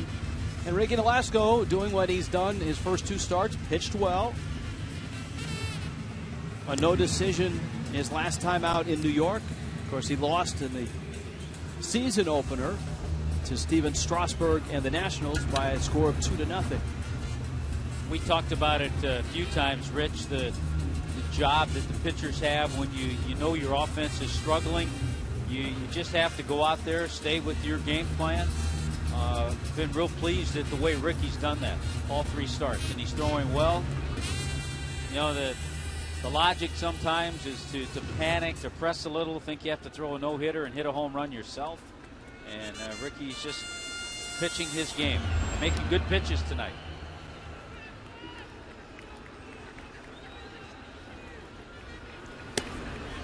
By the way, the temperature's supposed to get into the 20s before that game is done in Minneapolis. Chuck Hernandez, Marlins pitching coach. And it is currently snowing.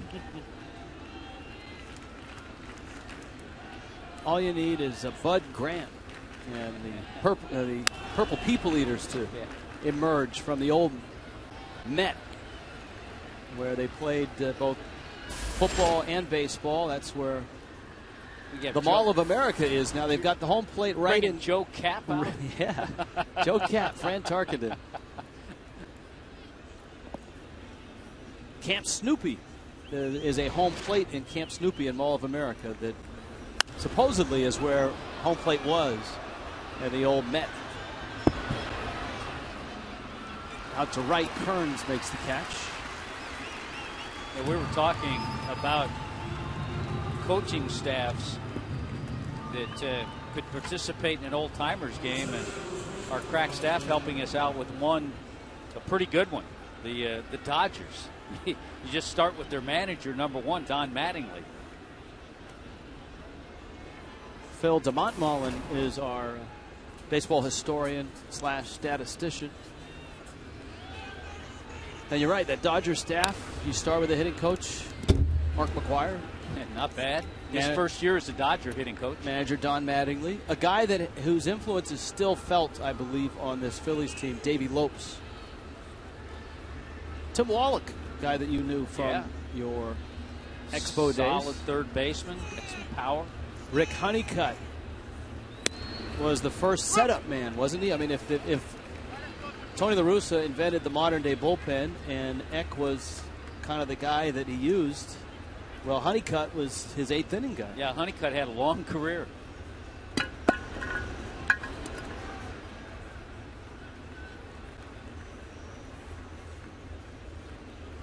Phil out-dueling Ed Svita, who, when we go to Philly, is our baseball historian there. Ed up in Philly right now, probably locked into Tom McCarthy and Chris Wheeler. Gary Matthews. Cheesesteak and a 6-pack. 0-2. Ball and 2 strikes. If you're Ryan Howard and you're up there and you see the shift, then you even have the second base umpire out there. It looks like there's a whole bunch of guys there. You'll never be able to hit the ball through that shift.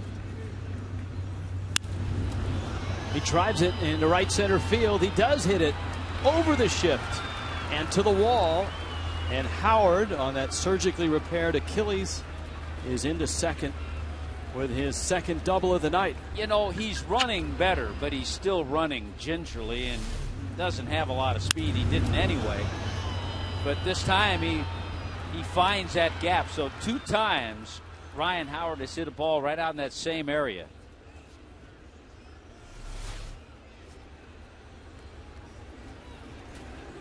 And it's Michael Young now.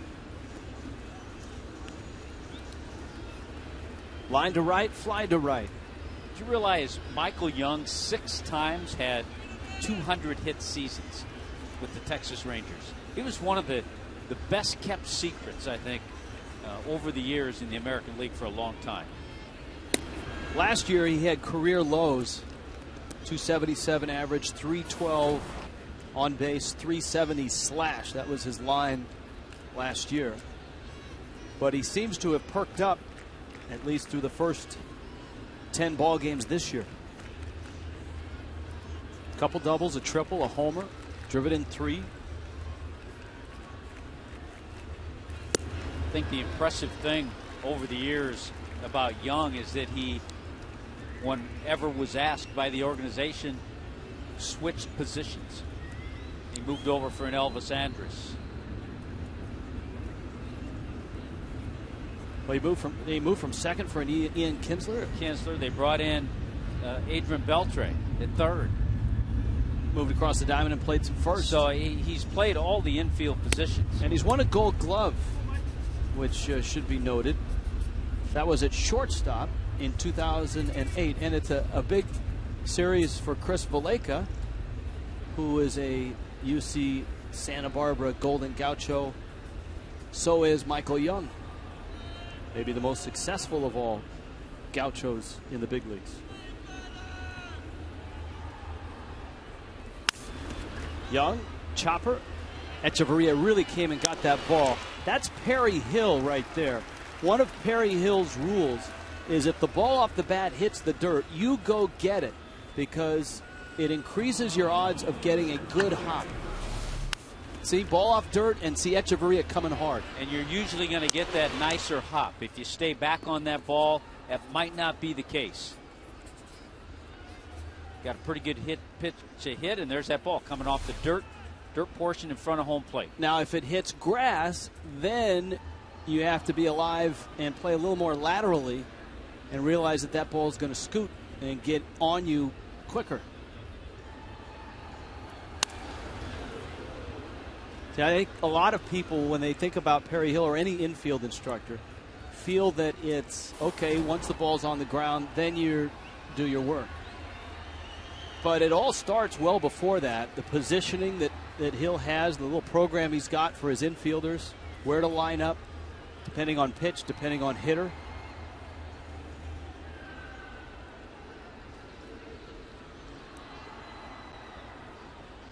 Dominic Brown, 1 for 2. He's hit the ball hard a couple times.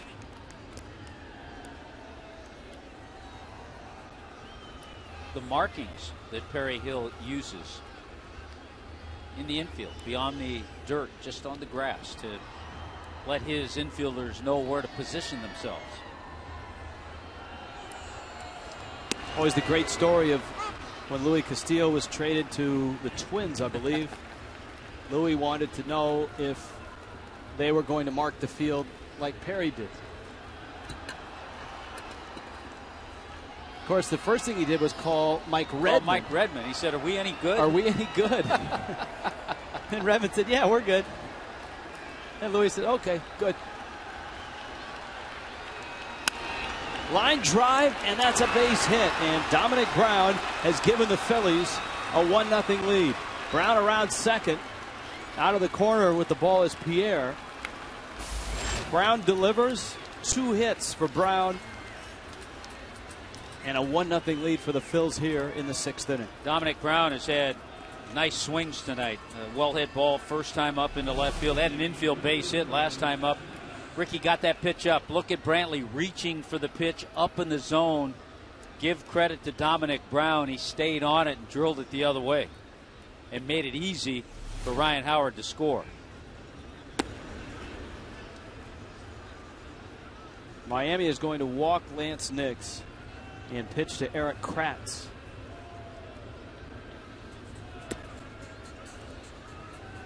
Yeah, Mike Redmond was a member of the Minnesota Twins when Castillo went to Minnesota. I can remember the story. The first 2 or 3 weeks that Louis was up there, there were 3 or 4 times where he would slide into second and roll around and act like he was in a tremendous amount of pain. And Ron Gardenhire had, every time that happened, Ron Gardenhire ran out there like thinking he had pulled a hamstring. Running up the first baseline. Yeah. Running up the first baseline, thinking he pulled a hamstring or whatever. And the 3rd or 4th time, Gardenhire starts out there and Redmond grabs him and says, "Just don't even go out. He's fine." He was one of the guys that Red contacted. We saw Mike Lowell for a weekend in spring training come out, put the uniform on, and just hang out. Terrific friends, longtime friends with Redmond.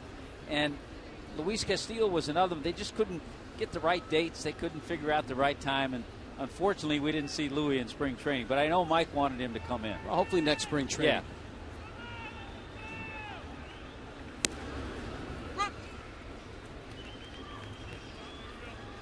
Kratz takes a breaking ball for a strike. Washington continues to lead Atlanta 4-0 in the 6th. Here tonight, pitcher's duel, and the Phillies have the first run.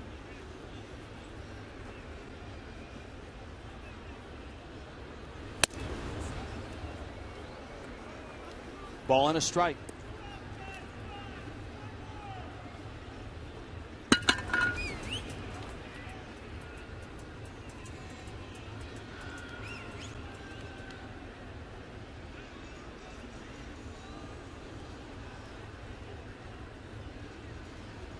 Carlos Ruiz has, well, I guess, 15 games left in that suspension. A.J. Ramos. He will be allowed toward the end of that suspension to start playing some games in extended spring training.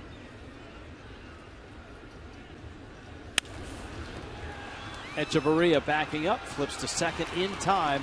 But the Phillies get a run. Dominic Brown, an RBI double, and it's 1-0 in the 6th.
For moments like this, Tommy, when I can use the words Allison Williams and Pachanga Band in the same sentence. You guys were talking earlier about getting the band back together with the Phillies, but we got back together here for Dominican Heritage Night. You remember a few years ago back at Sun Life Stadium, they were here for Latin Heritage Night. The Pachanga Band is back, and I am back with them. But I'm going to step up my game this year. This is David, who is the band leader. David, we're having a little bit of fun out here. First of all, I'm going to try and bring him down a little bit. I don't want to kill the fun, though. First of all, tell me a little bit about a Pachanga Band. The Pachanga Band is the first band that the Major Leagues has had. That is really a Latin band. It's really a Latin band. It's composed of Brazilian instruments, percussion, Latin percussion, a horn section, hand percussion, and is the only one in the Major Leagues that has been hired by a Major League team. So, oh my God, it was close. It was close. But, we've been here for a few years, about 4 years now with them. Okay. You know, we did the grand opening. And it's always fun to come here and get the people routed up.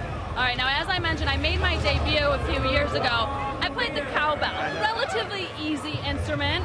A person with no rhythm like myself could handle it, but I'm going to step up my game this time. What am I going to be playing? You're going to be playing right here, the drum I have, what is called a surdo.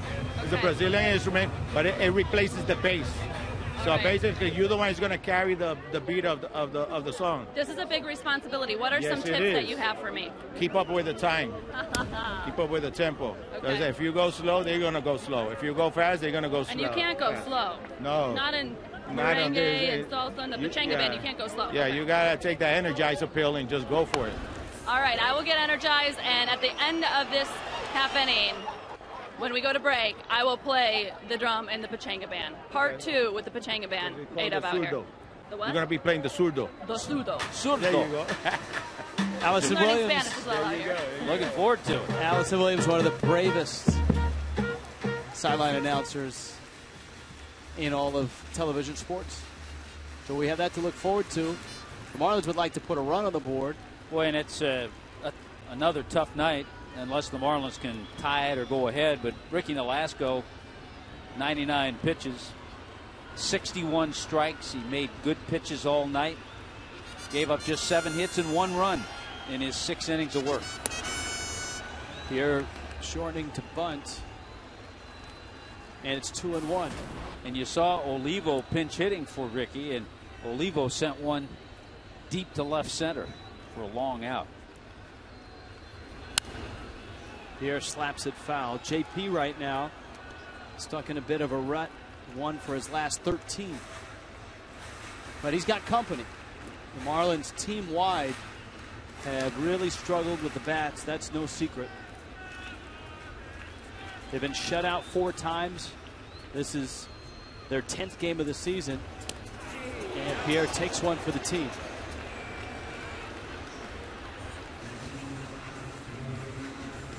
And JP on his way down to first base. Time now for the Coors Light Freeze Can. This is the throw from Rob Brantley and the tag by Adani Echevarria. Ben Revere's a fast man. He doesn't get thrown out very often.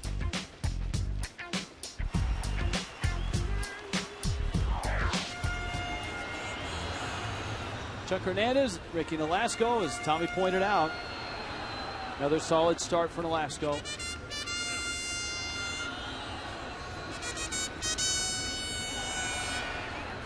Chuck with a lot of patience with all of his pitches. Telling Ricky, hey, not a whole lot you can do about that.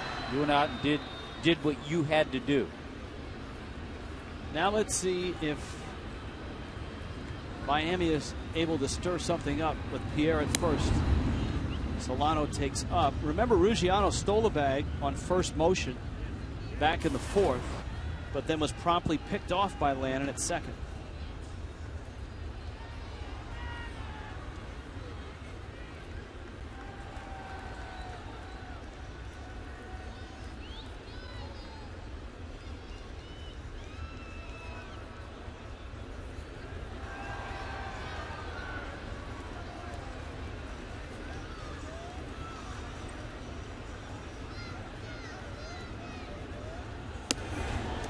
Lannon misses away, and it's 2-0.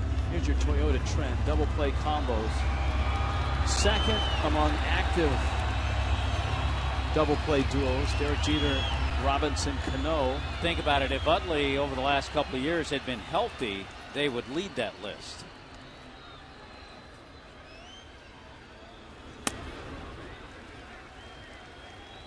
All of a sudden, Lannon falling behind. 3-0 to Solano.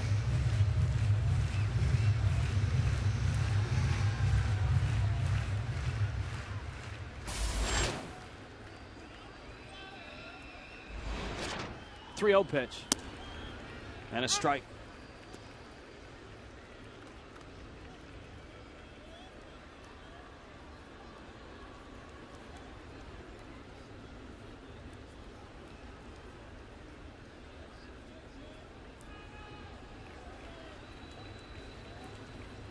And the 3-1 coming. Pierre's on the move. And Solano bangs it foul.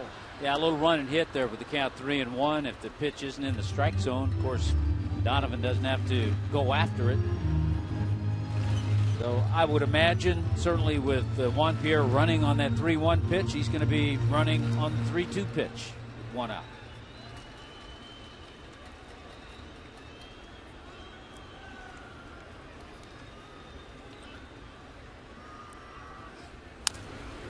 He is running, and Solano pulls it foul.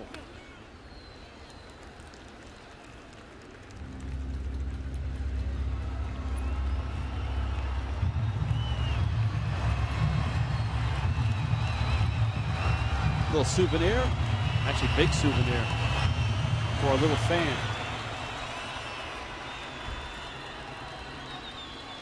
Pierre off again, and he's getting quite a workout. Solano pops it foul and out of play.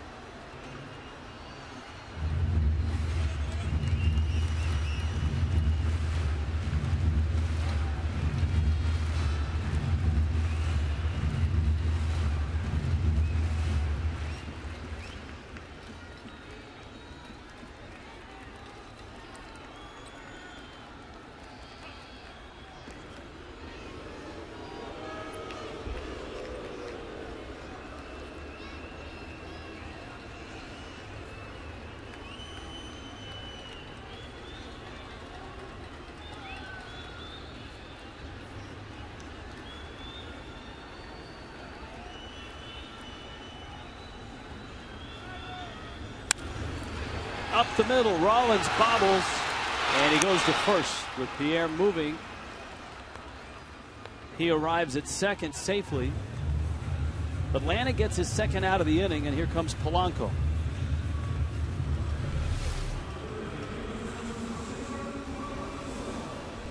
No chance at all for a double play for the Phillies. And you give Rollins credit. He didn't panic. He stayed with it after the bobble and got the out at first base.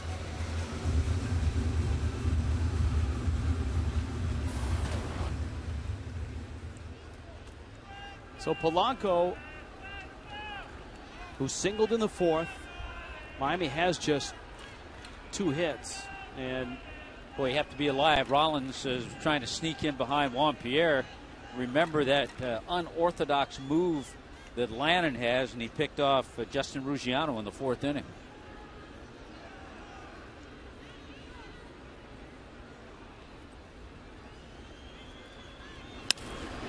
into left, that's a base hit. Here comes Pierre, and he's going to score.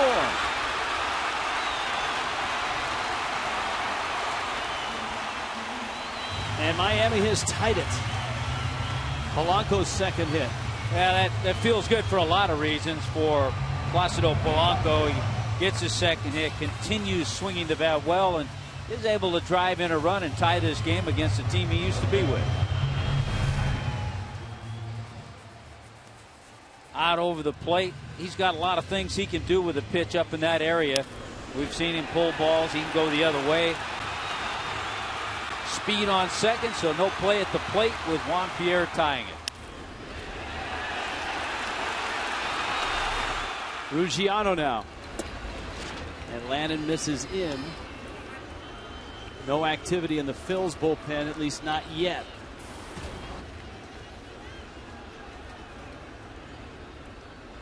Marlins pen active. Remember, Olivo pinch hit for Nolasco and flied out to deep left to start the inning. You have to think, even if Lannon gets through this and it's still 1-1, this might be it for him. He's closing in on 90 pitches, and he's due up first when the Phillies bat in the 7th inning.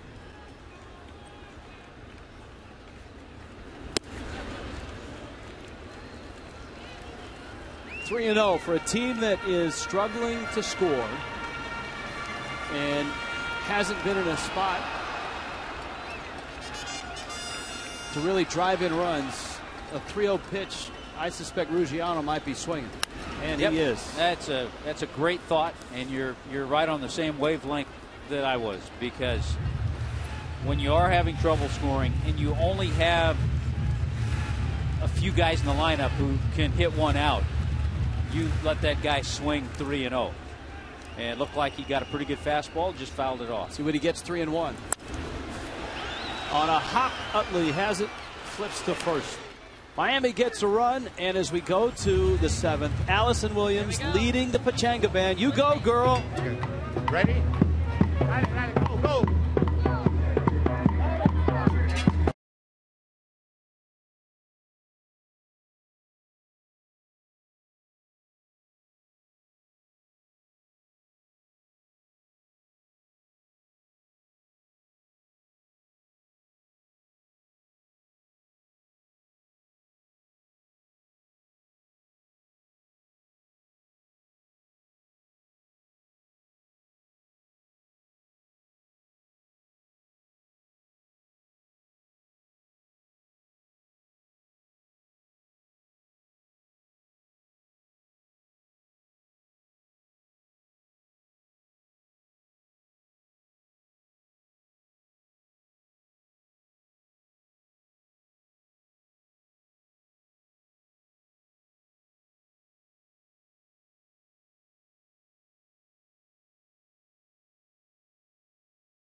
doing? She hasn't stopped. You wind her up, she just won't slow down.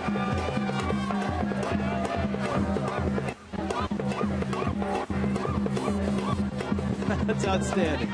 Allison Williams for the entire stretch. Well, she has gone from the social media Contessa to Miss Pachanga. Pachanga Queen. Yeah, Pachanga Queen. Hey, there's A.J. Ramos making his 5th appearance of the year. He's been busy. He's just getting experience each time he goes out there. And here's a guy, we talked about it, in the minor leagues, was always a closer. A.J. Ramos, 98 career saves in the minor leagues. He had over 25 saves 3 consecutive years. An ERA in the minor leagues in the low 2s. So he showed his ability in spring training. The club knows that he has multiple pitches out there. He can use many different pitches to get outs.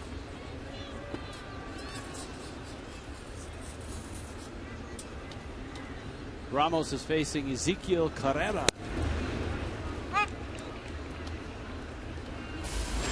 Carrera, who is a versatile outfielder.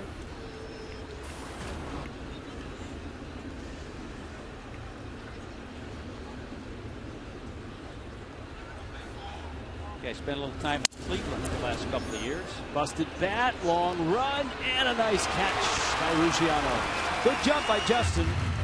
One thing about Ruggiano, very good instincts, always has a good first step, terrific angle, and he makes the play. This is one of the tougher balls to get a good jump on, too, because it was hit off the end of the bat.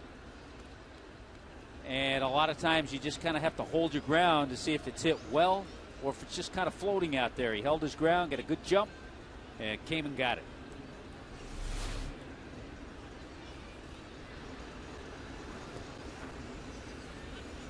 Ben Revere now has singled, bounced out.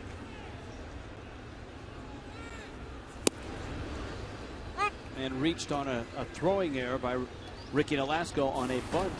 Evidently, Rich, the 30-degree temperature and a little bit of snow is not bothering the Mets at all. They now have a 10-2 lead against the Twins in Minnesota. John Buck with his 6th home run, a grand slam.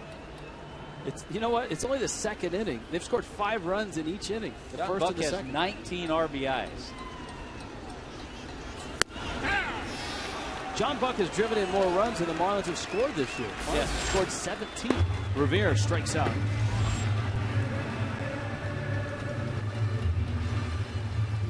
Mike Dunn in the bullpen, and Ramos gets the first out on the fly ball out from Carrera, and then strikes out Revere for the second out. Rollins climbs in 0 for 3.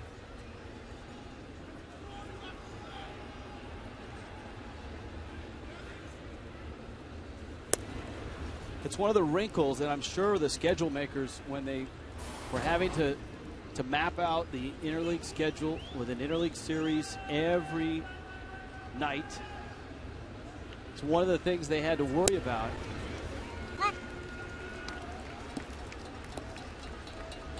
Was taking a National League team into an American League cold weather city, or the reverse, an American League team into a National League cold weather city. I think you could carry that a little further, taking a team out of your division. Like the Marlins only play the teams in the West and the Central Division one time. So if you're going to have those teams in, let's say, warmer cities play in colder cities, at least stay in the division, because if there are rainouts, you go back and you can play a doubleheader. The Yankees had 2 games postponed against Cleveland, which is out of their division. They'll probably have to go in on an off day and play doubleheader. 2-2. Ramos cranks it up to 94. AJ out of Texas Tech. Pirates are leading the Reds 5-3 in the bottom of the 6th. That game in Pittsburgh. I believe that was an A.J. Burnett start. Did you see the T-shirt? It was A.J. Burnett T-shirt night. Kind of a skull and crossbones heavy metal type look. 3-2. Solano around it, and Rollins is out, and Ramos goes 1-2-3 in the seventh. Seventh inning stretch in a 1-1 game in Miami.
Well, we've had some good pitchers. We've had Ricky Nolasco dropping in breaking balls. Had Ricky get the base hit. How about that?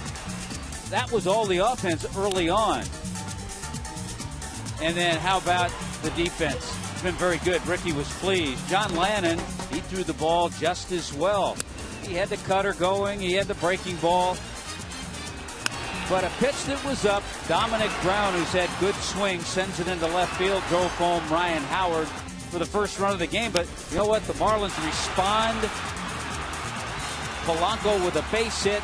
Juan Pierre scores. It's 1-1. And you know the good thing about that for Ricky Nolasco, a no decision. He was the pitcher of record at the time. Could have gotten a loss, but with the Marlins scoring, all of a sudden it's up to the bullpen. And good job by A.J. Ramos in the top half. Antonio Bastardo out of the Phillies bullpen. And Bastardo takes over for John Lennon. I would say, Rich, one of the acquisitions in the bullpen that the Phillies made that helped them over the winter was Mike Adams.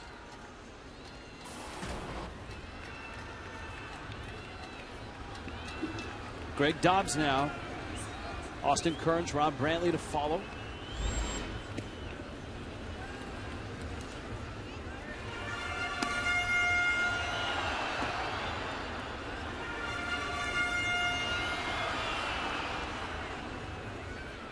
Dobbs tonight an 0 for 2. Lannon was sharp, Nolasco was sharp. That's why it's 1-1 in the bottom of the seventh. Yeah, each pitcher threw similar amount of pitches. Lannon was at 92. Gave up just the 3 hits and 1 run. Philippe Aumont. Big Canadian right-hander.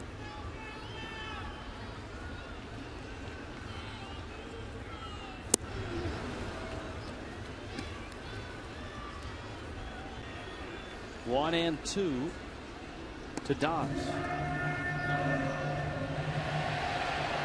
A couple of years ago, Bastardo was almost unhittable. 64 games, ERA at 2.64. That ballooned last year. He didn't have as good a command as he had 2 years ago.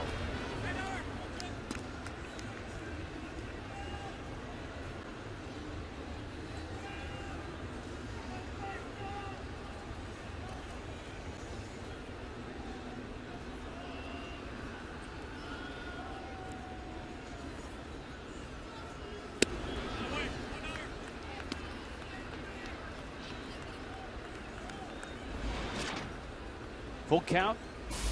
There's Kearns.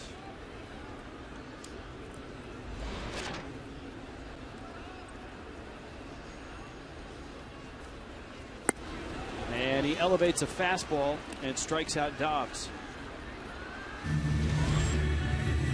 This weekend series ends on Sunday. Marlins and Phillies. The 4 for 50 4-pack from Pepsi is in play. 4 tickets, 4 Cayenne beef franks, 4 Pepsi soft drinks for $54. And fans get a 2013 Marlins calendar courtesy of Leon Medical Centers. Kids can run the bases after the game. Go to marlins.com. Kearns drives one down the right field line, foul, and out of play.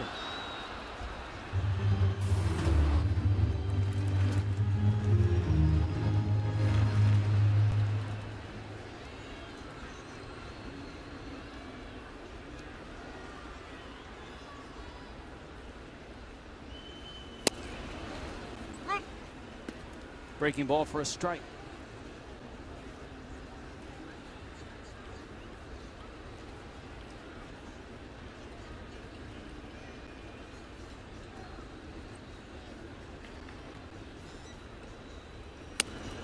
Cubs bullpen situation still hasn't sorted itself out.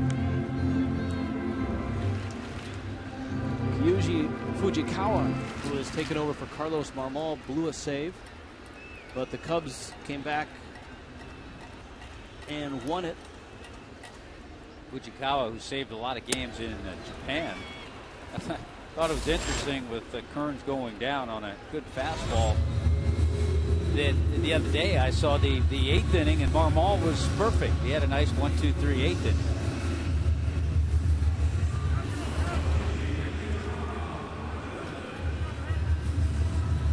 So Bastardo has come in and struck out the first 2 men he's faced.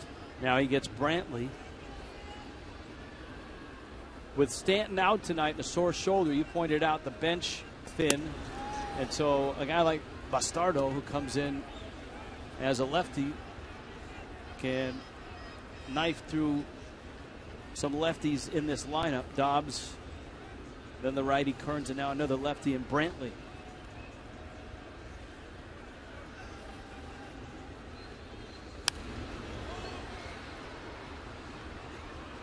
Oh, 2. Looking at some box scores today, a tough outing for Josh Johnson in Detroit yesterday. 11-1 loss. JJ gave up 7 hits and 6 runs in an inning and a third.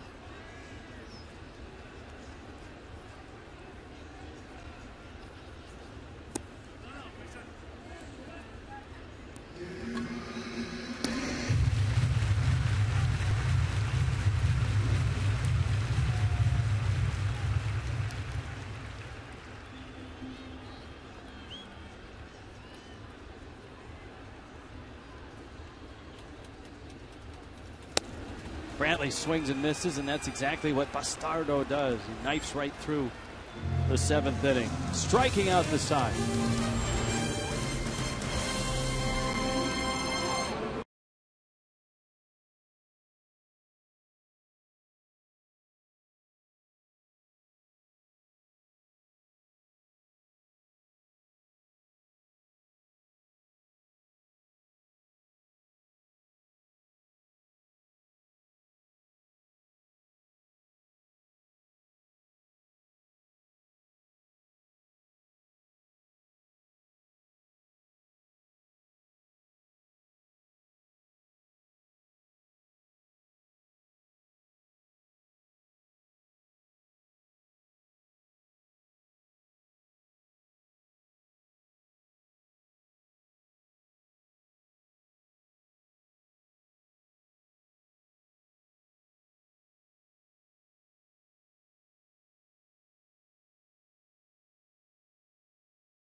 Dominicans in baseball history, the Hall of Fame, Juan Marichal. Tommy noted there will be a few more to follow here coming up soon. Cy Young Awards, Bartolo Colon, Pedro Martinez, 3 of them. How about MVPs? Bell, Guerrero, Pujols, Sosa, and Tejada. AT&T Uverse Rewind. The Dominican dandy, that high leg kick. Statue in San Francisco at AT&T. I saw him myself when I was a small lad at Candlestick Park right there. I got a chance to face him a few times at Candlestick Park. He's on the downside of his career, but he still had that deception, the high leg kick. I may have seen you face him as a lad at Candlestick Park. May have. The one shot we saw of the Dodgers was Wes Parker striking out against him. You got called up the next day, I think. All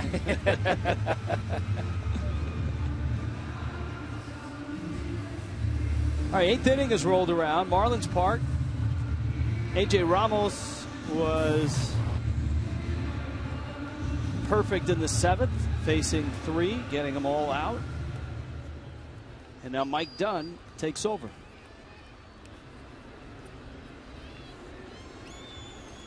Just looking at a list that someone graciously gave to me a few years ago. I actually had 11 at bats, 3 for 11 against Juan Marichal.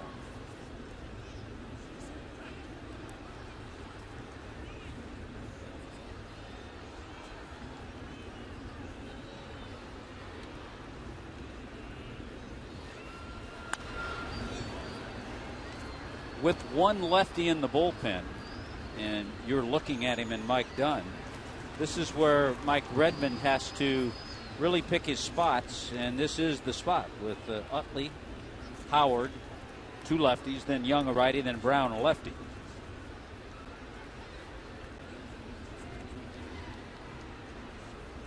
And I think this is the area where Dunn has to improve from last year, getting lefties, and a breaking ball like that, that'll help.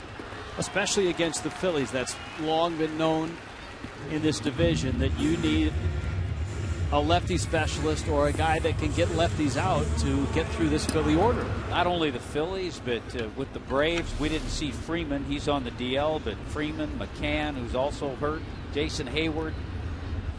You need lefties, at least one. You'd like to have 2, certainly in this division.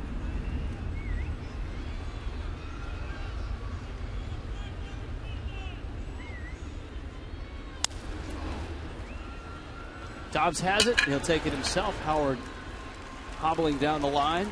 Couple doubles for Howard. Yeah, I like the way Dobbs just said, hey, I got this myself, because he knows that Howard's not running well and was able to get over there in plenty of time and eliminate flipping it to the pitcher.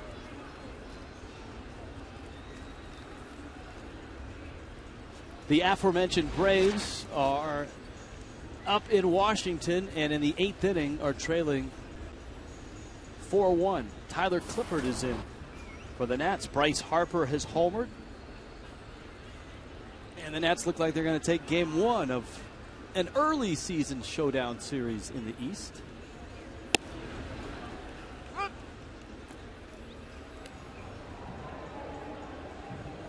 There is Mike Adams. Tommy talked about his addition to the Phillies pen. You know, the Phillies, you look at them, they still have some really good pieces.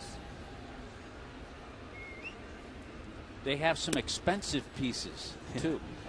Yeah, they do. Their payroll, the Phillies, is almost $160 million. And a lot of that is tied up into 3 starters in the rotation.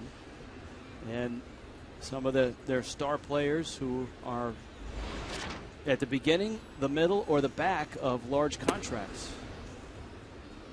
Utley at the end of his, Howard in the middle of his. Cliff Lee. Well, he's off to a hot start. Due $25 million this year. Roy Halladay due $20 million.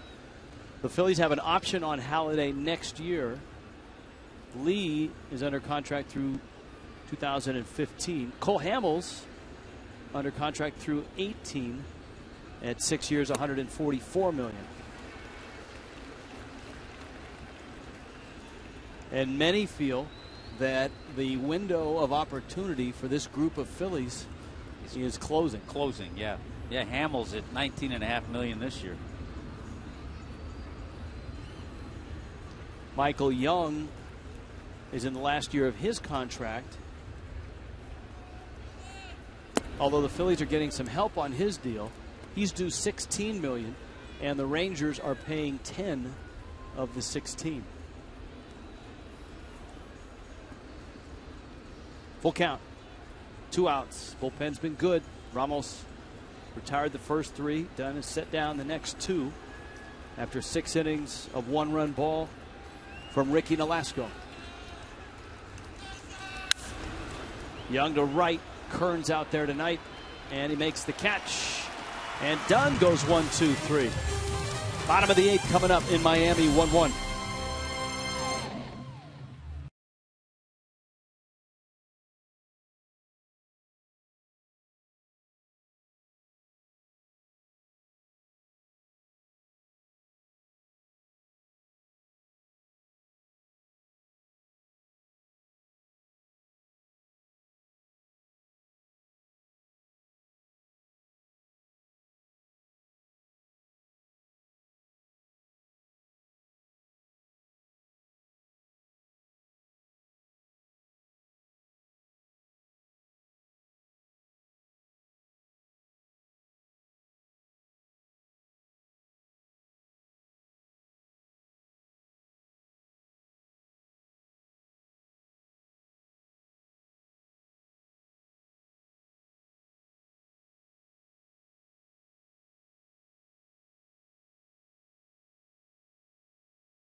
MLB.TV is celebrating 11 years. Many of you right now are celebrating while watching MLB.TV. So come back and watch the game. Join the millions of fans and subscribe today. Watch every out-of-market game live online on your favorite mobile and connected device in HD quality with MLB.TV Premium. Visit MLB.TV today. MLB.TV, baseball everywhere. And this is Mike Adams. Well, good fastball, good curveball. Fastball has some sink. He can struggle with command, but really came into his own. I mean, we saw him with Milwaukee, a little bit with San Diego, and then Texas. I think really came into his own in San Diego and Texas. 34-year-old right-hander.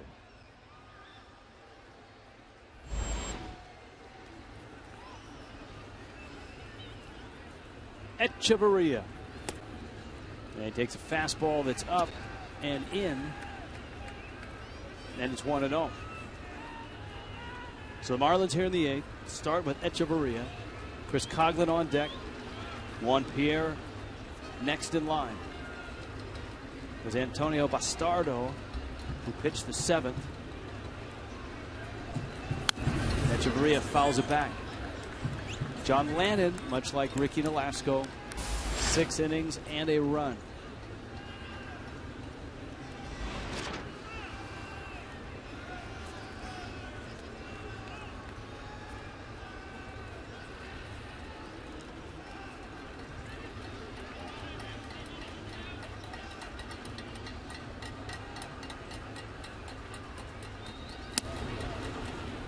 Outside corner.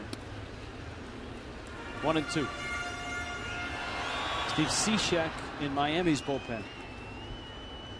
Now, I think regardless of the score, we'll see Cishek in the top half of the ninth.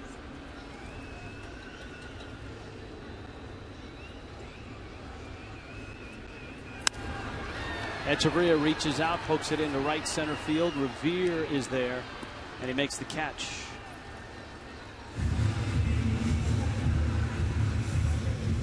Kind of a nice honor for Tino Martinez, who was just elected to the College Baseball Hall of Fame. Some good guys that he's going to be associated with going in this year. Sal Bando, Arizona State, Roy Smalley, USC, Ralph Garr, Grambling, and of course Tino, the University of Tampa. So he said he'd take a lot more base hits and runs over that honor, though, right now. Marlins Live postgame presented by Checkers. We'll have more on that. Allison Williams with a visit from Tino on the honor.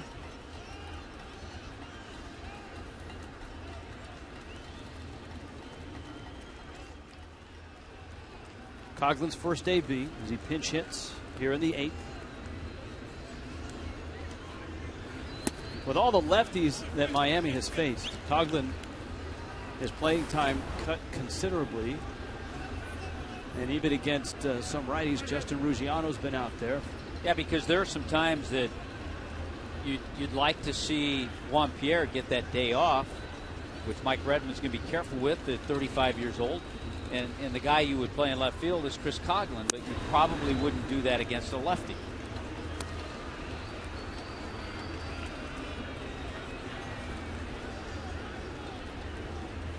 Now, we mentioned that Adams at times can get a little wild.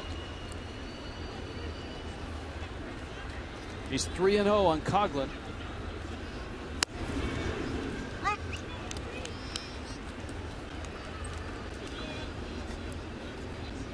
So Adams and Papelbon, the back end of Phillies bullpen.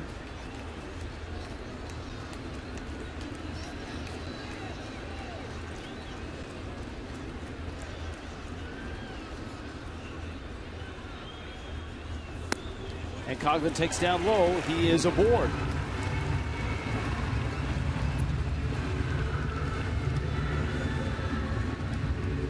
One out walk. Here comes Pierre. Pierre hit by a pitch back in the 6th. He is 0 for 2. Miami just 3 hits, 1 run, 7 hits for the Phillies run. When there are a lot of things you have to think about in a tie game here in the 8th inning. You've got speed to work with in Coughlin and Pierre. But any play you think about putting on, you want to make sure the pitcher can throw strikes, and Adams wasn't able to throw strikes to Chris Coughlin.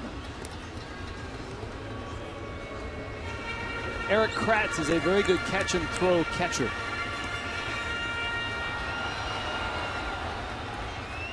Just in case Miami's thinking about running with Coughlin. Threw out 40% of base stealers last year. Pierre seems intent on testing Michael Young at third. He has tried to bunt twice tonight. It's usually something he'll try once or twice tonight.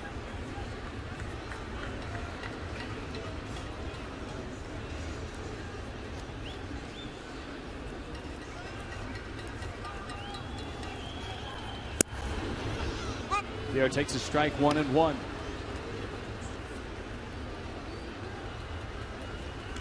Joe Espada with the signs. Pierre watching intently, and he's an active leader in sacrifice bunts.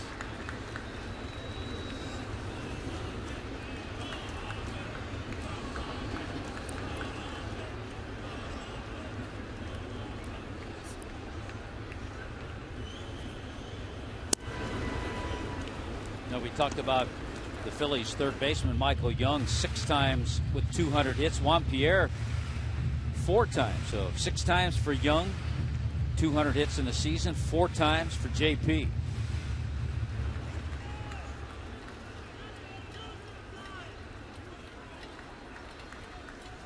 Coughlin at first, 1-1 game in the 8th.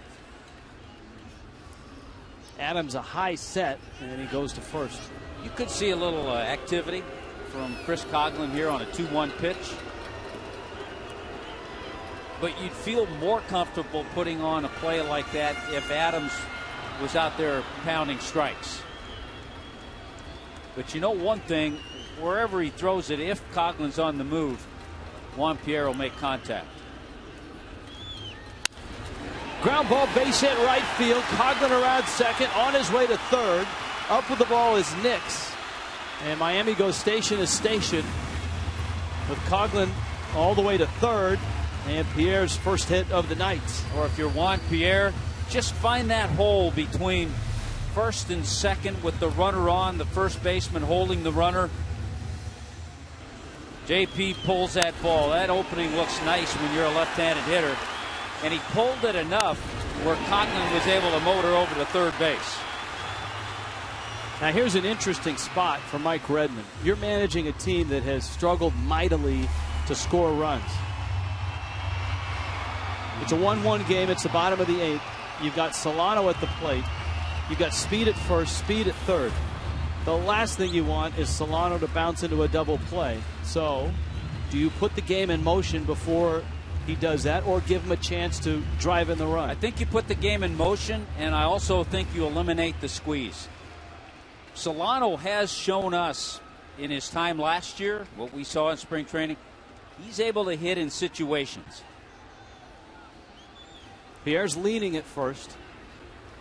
He bluffs, and Solano takes a big rip. Got the big curveball from Adams.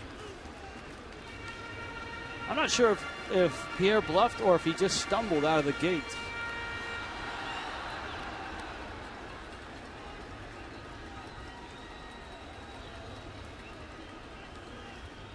Middle infield bunched for 2.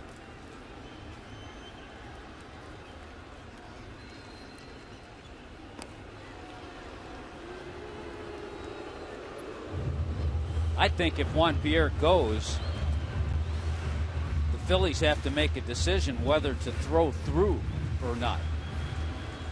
And I agree with you. If he goes and is successful, then you take away a double play possibility.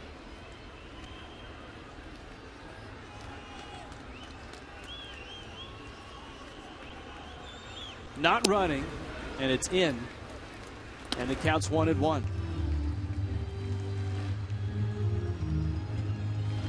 As they like to say now, a good action count, 1-1.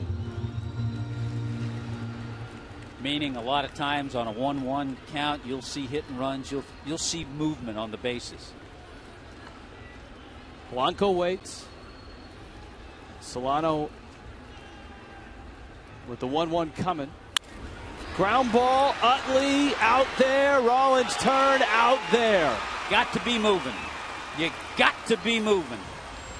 And that's exactly what you didn't want to have happen if you're the Marlins.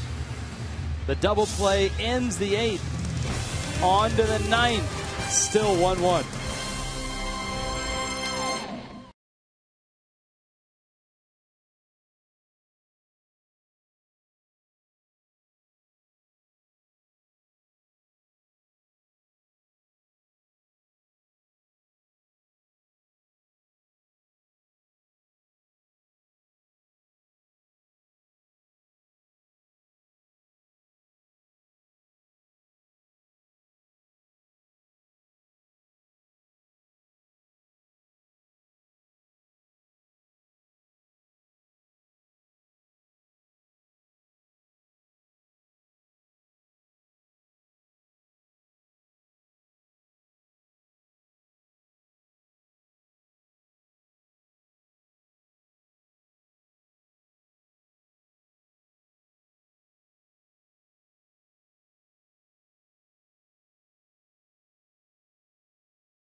and third and one out.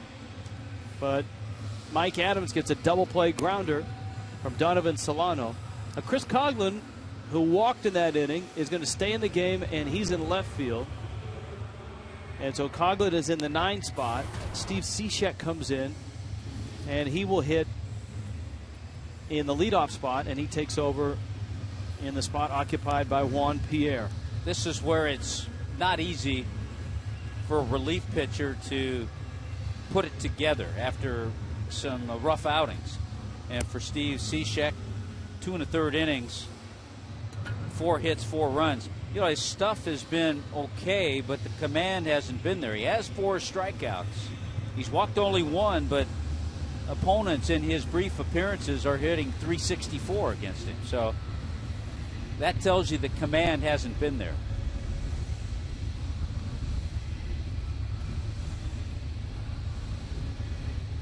Well, obviously the Marlins haven't been in a position to use him a lot, but you're right. The 2 appearances have not gone well for him. Both were in cold weather situations. None of that here tonight in Miami. A little bit of humidity and a fastball from Cishek for a strike.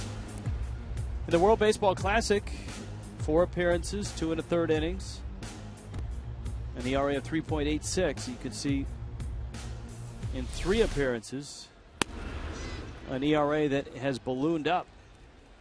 And he did get the work. He wasn't overworked by any means in the WBC. He certainly impressed his U.S. teammates. It's got Dominic Brown here. I think he gave guys a chance, guys who maybe had watched him from afar, gave guys a chance on that WBC team to learn a little bit more about him.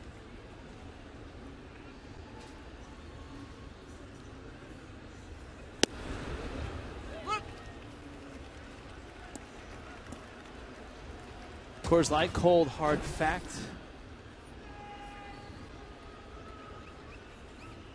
Never played a game in April until this year, his 4th Major League season.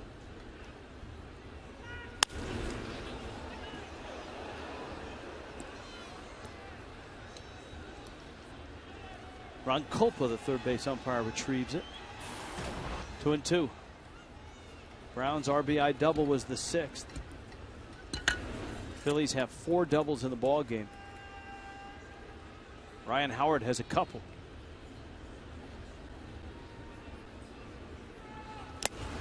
And Cishek finishes him with a 94-mile-an-hour fastball. Well, a good start. He had some good sinking fastballs to Brown in that at bat. Ball was moving well and finally put him away.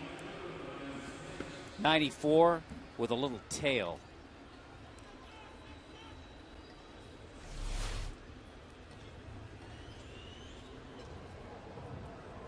Jonathan Papelbon is up just in case the Phillies take the lead here. Cishek misses away. Lance Nix an 0 for 2 night.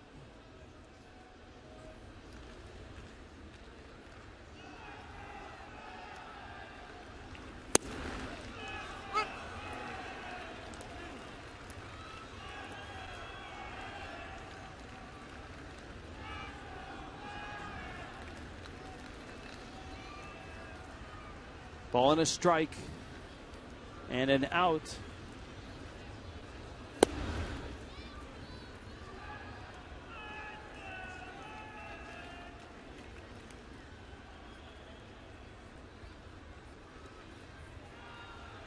Giancarlo Stanton out with a sore shoulder.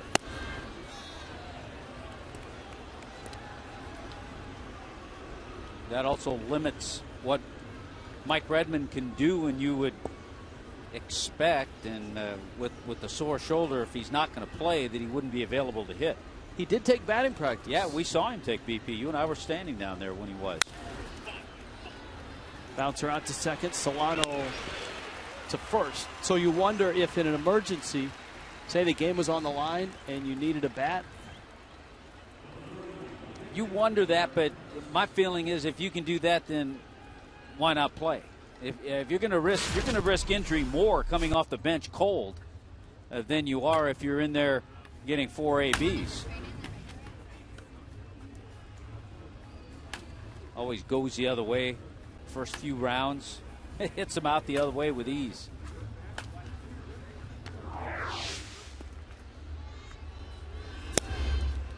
Now Kratz takes a strike.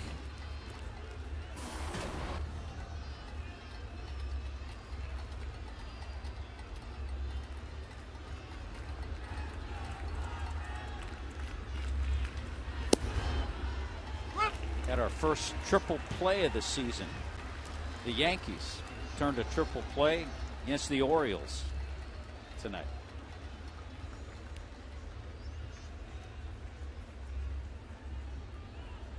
Holy cow, as Phil Rizzuto would say. Look at the scoring on that play. Yeah, it looks like a Powerball number.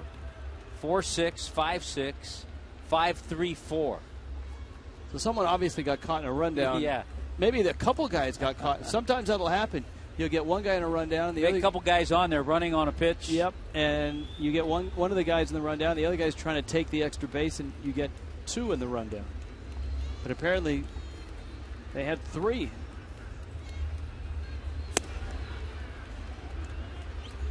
So if you're with us and you've got your computer out and you're on the MLB At Bat 13 app, click on that Yankee game. Go to highlights. Go to highlights. And take a look.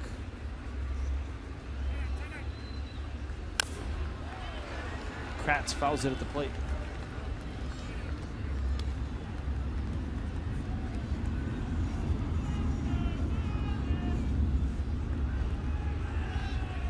Jose Fernandez tomorrow against Cole Hamels.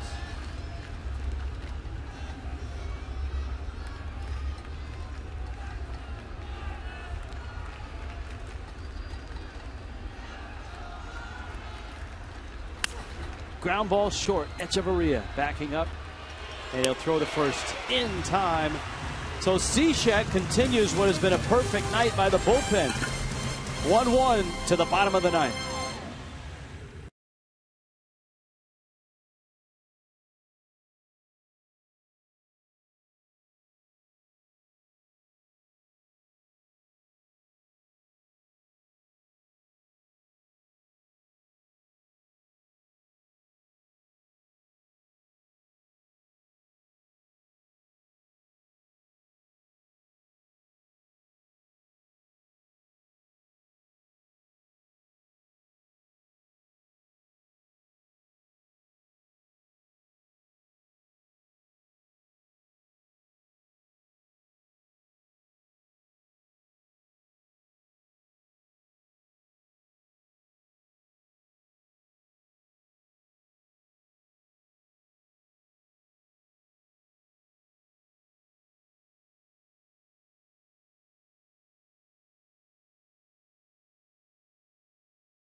Both runs came in the 6th. Both starters good. Ricky Nolasco, John Lannon each gave up a run. Both bullpens have been perfect. Miami has put in 3 innings out of the pen. Philippe Aumont comes out of the Phillies pen, and he walks into Polanco, Ruggiano, and Dobbs. 3, 4, 5. Miami had a great opportunity in the 8th, 1st and 3rd. 1 out. And Juan Pierre at first. He didn't run on the first 3 pitches, and Donovan Solano rolled into a 4-6-3 double play. Philippe Aumont, one of those guys they say has closer stuff. His fastball is mid-90s. got a terrific breaking ball. I'll go with that. I'll go with Phillies can extend their string of 500 or better seasons to 11. Tommy, if you had a hashtag to give out on this one, where would you go? I would agree with you. We've been agreeing on a lot of these lately. I'm getting a little concerned about that. Yeah, I think they'll be 500 or better.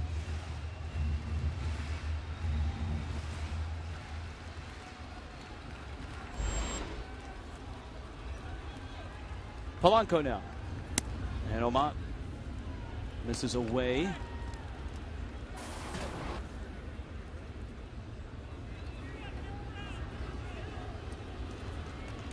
Not only does Omot throw hard, he's 6'7", in the 260 range. He's can be a little frightening up there. From Gatineau, Quebec. And he was traded from the Seattle Mariners to the Phils in the Cliff Lee deal, one of many Cliff Lee deals. And a strike. A lot of good players involved in Cliff Lee deals. And there's, speaking of big, the Marlins can counter with that. That's right. And they'll substitute in a John Roush for more rebounding. At 6'11", the tallest player in Major League history. Polanco trying to get on base to 2-1. Ground ball to short. Rollins up with a hop. And his throw is in time.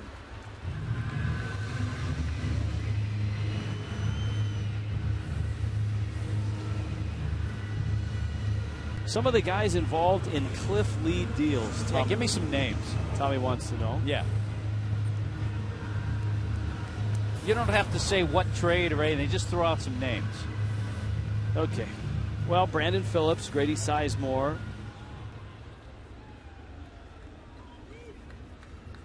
That was in the Bartolo Colon deal when Lee first went from the Expos to the Indians. Breaking ball misses. The Indians got a slew of guys when they traded to send Lee to Philly. None of them really have panned out. Lou Marzin, Jason Knapp, Jason Donald, Carlos Carrasco. Then Omar, J.C. Ramirez. And then Texas, Justin Smoke. Seattle was trying to reload their minor league. Blake Beaven. Philly signed him as a free agent. Did Cliff Lee. So there you go. Cliff Lee's been traded a lot. And there are a lot of people who feel if he continues on pitching the way he has, the way he started this year, if the Phillies are out of it by the trading deadline, he could go again. Someone's going to have to suck up a lot of money if they make that deal. He's due $50 million in 14 and 15 combined. That's a lot of iron. It's a lot of iron.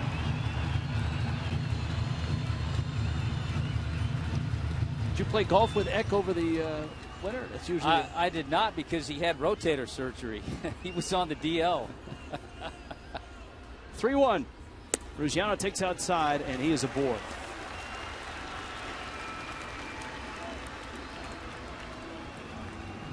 So there's your winning run, and Ruggiano has been Miami's best base stealer this year. He has 3 stolen bases. Dobbs is up. Second lefty in that Phillies bullpen, Jeremy Horst, loosening up. Major League Baseball has announced, and this is breaking news, Carlos Quentin an 8-game suspension. Jerry Hairston a 1-game suspension.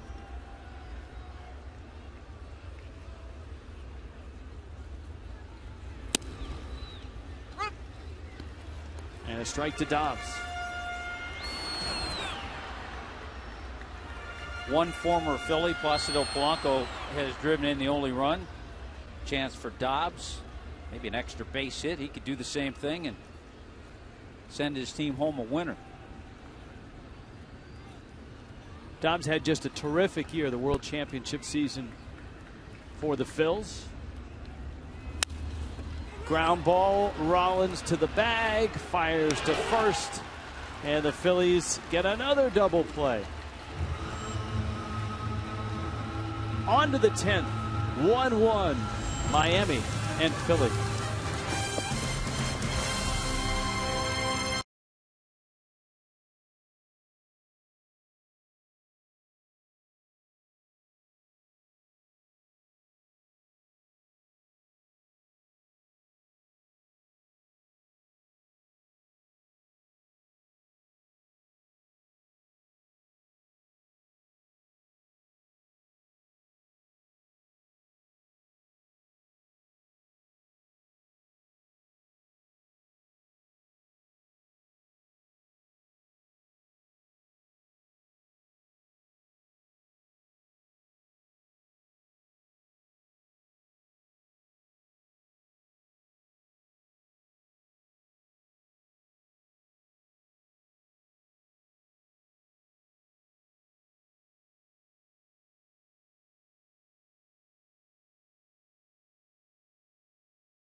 Game Phillies Marlins, extra innings for the Fish and the Phils. And so the battle of the pens continues.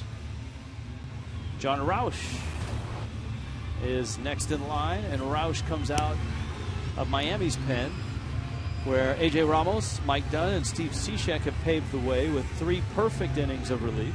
Yeah, that's the impressive thing about the bullpen tonight. Not only have they thrown shutout innings, they haven't given up a base run. So John Roush hopes to continue that trend now. Chuck Hernandez has to be pleased, and I think not just tonight, but certainly with his starters overall to start the season. That's among the frustrations that Miami has right now, is the fact that they've been able to get pretty good starting pitching, but the total lack of runs has meant a 1-8 start.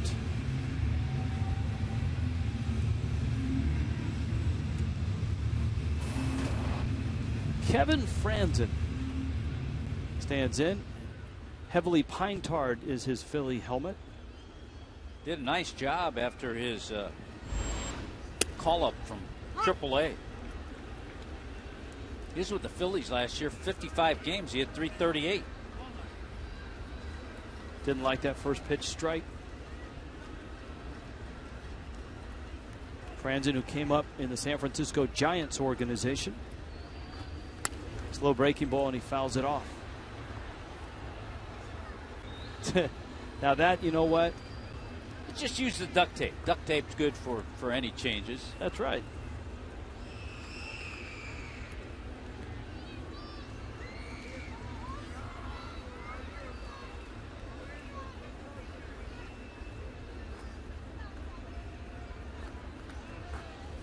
Fastball up. Franzen takes it.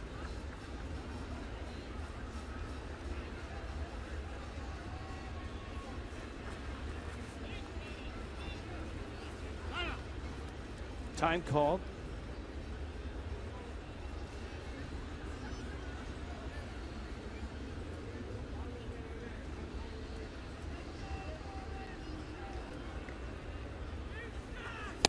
And Franzen goes down. So Roush keeps the line moving.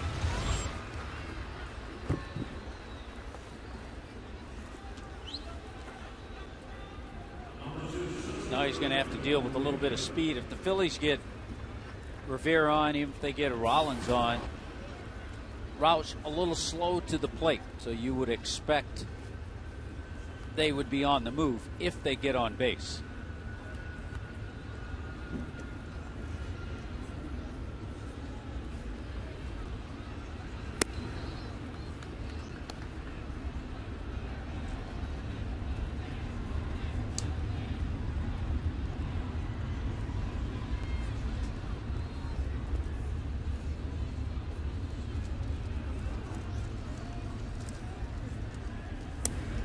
Roush misses away, and Revere in the leadoff spot. A 1-for-4 night. Ryan Zimmerman with a costly throwing error in the 9th inning with 2 outs, and Drew Storen trying to close that game against Atlanta. It's now tied. Yeah, the Braves had the bases loaded.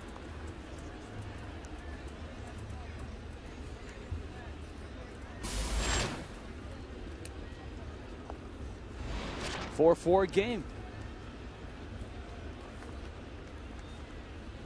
3-0 to Revere. And Roush catches the inside corner.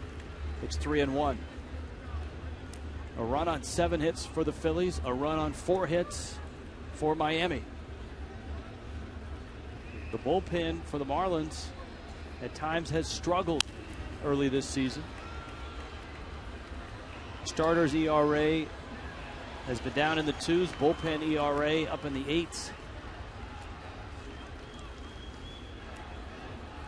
It's funny, you get a group of guys in the bullpen, and it takes a few weeks for them to kind of get cohesive down there.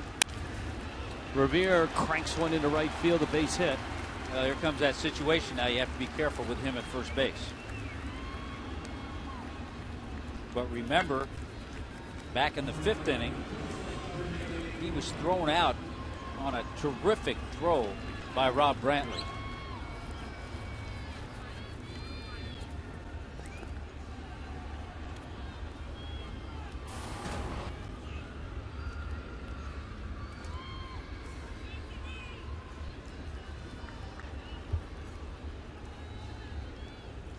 Rollins. It's a good combination, too. You've got a guy that can handle the bat and speed at first. And Roush goes over.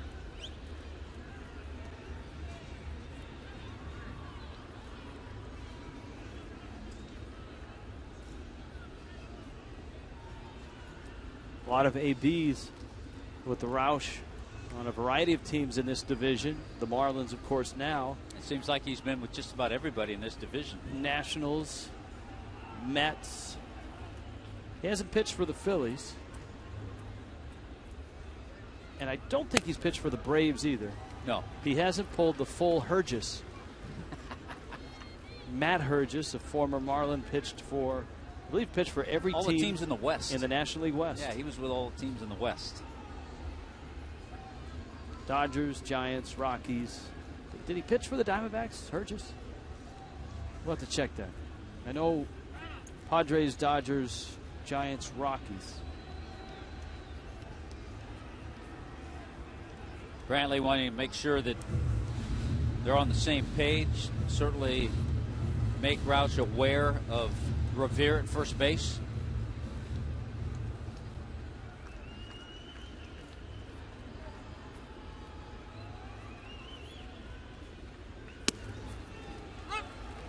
Roush gets a strike. 1-1.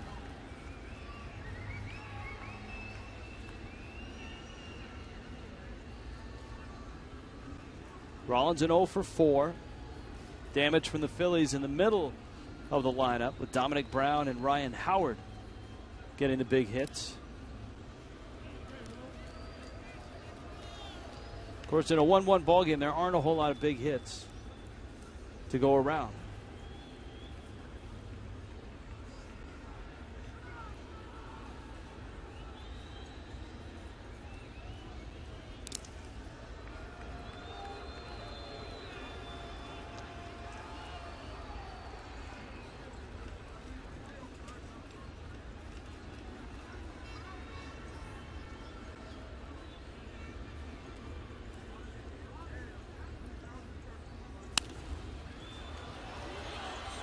in the air. And Polanco is there.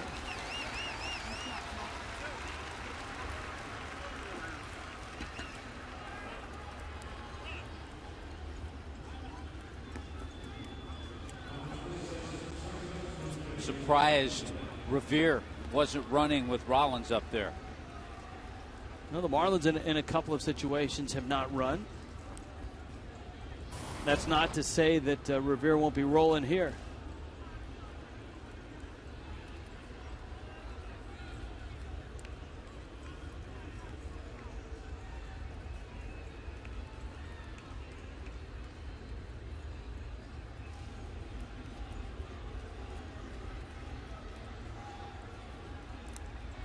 And Roush doing his best to keep him close. Matt Hergis, Dodgers, Padres, Giants, Arizona, Colorado. 7 games for Arizona in 05, just before coming to the Marlins. So that gives them the entire National League West, right? Mm-hmm. Also pitched for Cleveland, the Marlins, and Montreal. 11 years in the big leagues for Matt Hergis. Brother-in-law of Todd Hollinsworth, former Marlin.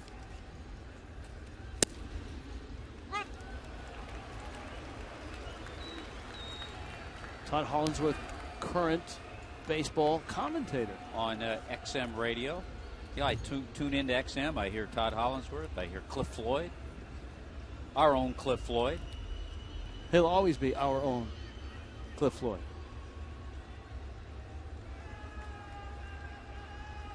Hear Cliff Floyd on XM. See Preston Wilson on MLB Network.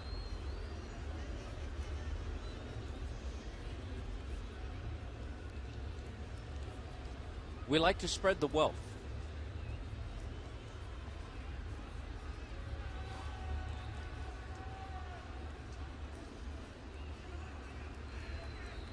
One. Roush with a fastball that's up.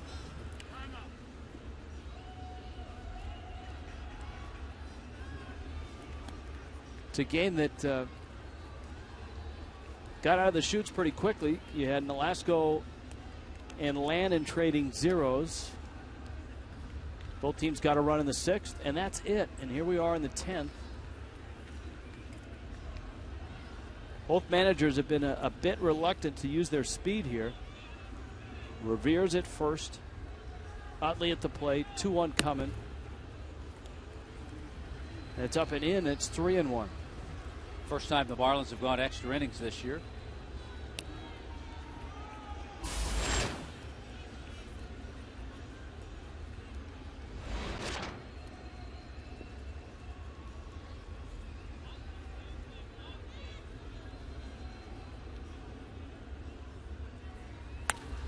Fastball, fly ball, deep but curling and foul. Certainly home run distance. But Utley pulled the trigger a little bit too fast.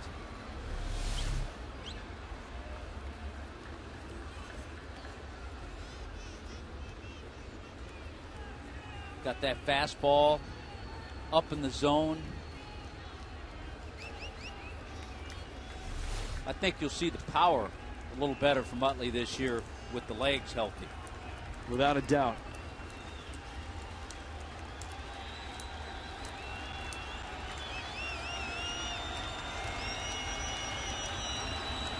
Full count, runner will be on the move. And Utley hammers it into the corner easily around third, and on his way to the plate is Revere. He can fly. He's going to score. Utley's thinking 3, digging for third. Solano's throw, safe. Boy, what a difference in watching Utley run compared to the last couple of years. No kidding. Wow, that really stood out to me. Obviously, the triple, the RBI, and the speed of Revere scoring and putting the Phillies ahead. He got a couple of good pitches to hit. He gets another one up in the zone and just hammers this one. Stays on top of it, keeps it fair, and gets it into that deep corner. And watch the speed of Revere. I don't know why he's looking at that point. There's no reason to. He just needs to pick up his third base coach, who's got a whole lot more experience than him. Yeah, I mean, with 2 outs. Yeah, they're 2 out, too. I think Charlie Manuel just whispered that into his ear. A little more gently than you, maybe, though.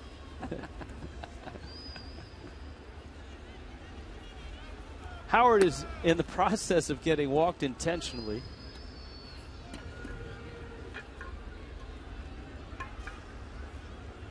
Michael Young will face Rauch. And the string of perfect relief ends here in the 10th. Howard aboard. Young, who is 0 for 4, comes up. Now the Phillies will get their big closer, Jonathan Papelbon, ready.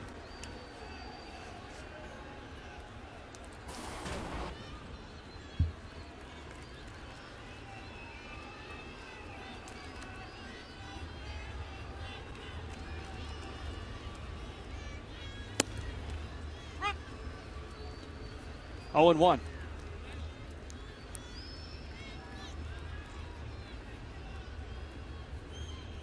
See the career numbers for Young. Back to Rauch. Diving stop. Echeverria safe. Solano's foot wasn't on the bag, and Solano comes to the second base umpire, Tom Hallion, to argue his point. Hallion didn't think he got his foot on there. It was an incredible stop by Echeverria. The only question is, did Solano get his foot on the bag? And here's a look. Boy, this is a great effort by Echeverria. I didn't think he had to play anywhere. The flip, and it looked like by the time Solano reached with the second step, Howard was there. The first try, I don't think he was on the bag. He's a little short there, and by the time he reaches for the third time, Howard finally gets in. And Hallion had a perfect angle and the best look. What a great effort by Danny Echeverria. Just unfortunate that Solano couldn't quite get to the bag. He was going backwards trying to find it. It's not an easy play. But on that, it'll be an infield base hit and an RBI for Young and another run for the Phillies. And Dominic Brown drives one in the gap, right center. Kearns is there and makes the catch. The Phillies strike for 2 in the 10th. Jonathan Papelbon, one of the better closers in the game, comes in for the Phillies.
Miami. The Marlins had first and third and 1 out in the 8th, bounced into a double play in a 1-1 game, bounced into a double play to finish the 9th, and the Phils put 2 on the board in the 10th, and now they turn it over to Jonathan Papelbon, the 32-year-old Jacksonville native, the star at Mississippi State, and of course A great run in Boston, 6 years as the Red Sox closer. A 5-time All-Star, including last year with the Phillies. Part of those World Series teams, and certainly is a quality closer, one of the top in the game, and a character in his own right, too. But has great stuff, Jonathan Papelbon does. Fastball's live. He'll use a breaking ball, and then he likes to get you with the splitter.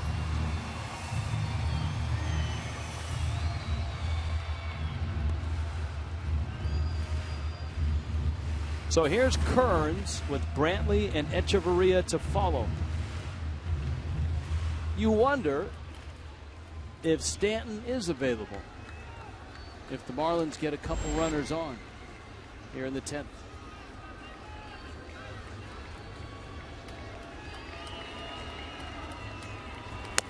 We've had shots during the game of Giancarlo just sitting there, and I would imagine he's not available. If he were available, he'd be in that little back area getting himself loose.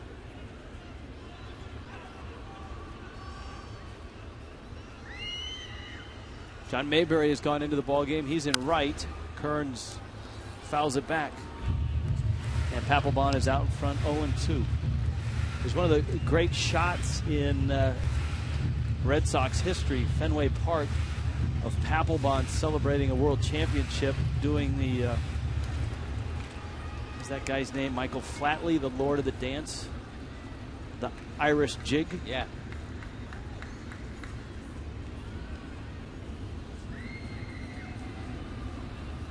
Oh, 2. Fly ball left, and Brown is there, and he makes the catch. So the Phillies have an out here in the bottom of the 10th. Marlins down to their last 2 outs. Brantley and then Echeverria, and then Coughlin.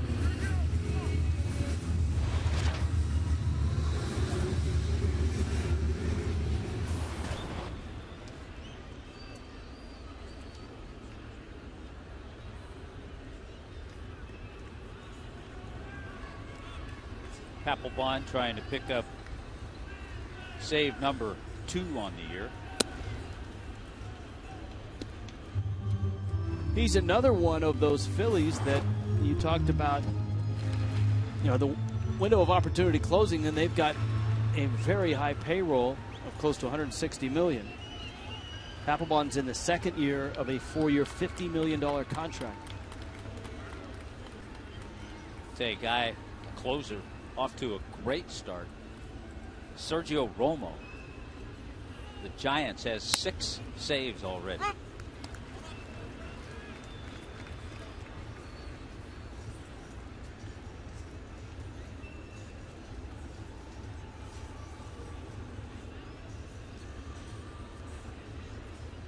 Of course, took over for Brian Wilson when he went down with Tommy John surgery. Brantley to center. Revere makes the catch. And so there are 2 outs. Here comes Echeverria. This series ends on a Sunday. The Marlins and the Phillies at 1:10. You get the Pepsi 4 for $50 4-pack, including 4 tickets, 4 Cayenne beef franks, and 4 Pepsi soft drinks for $54. Fans get a 2013 Marlins calendar courtesy of Leon Medical Centers. And kids, you can run the bases after the game. Go to marlins.com.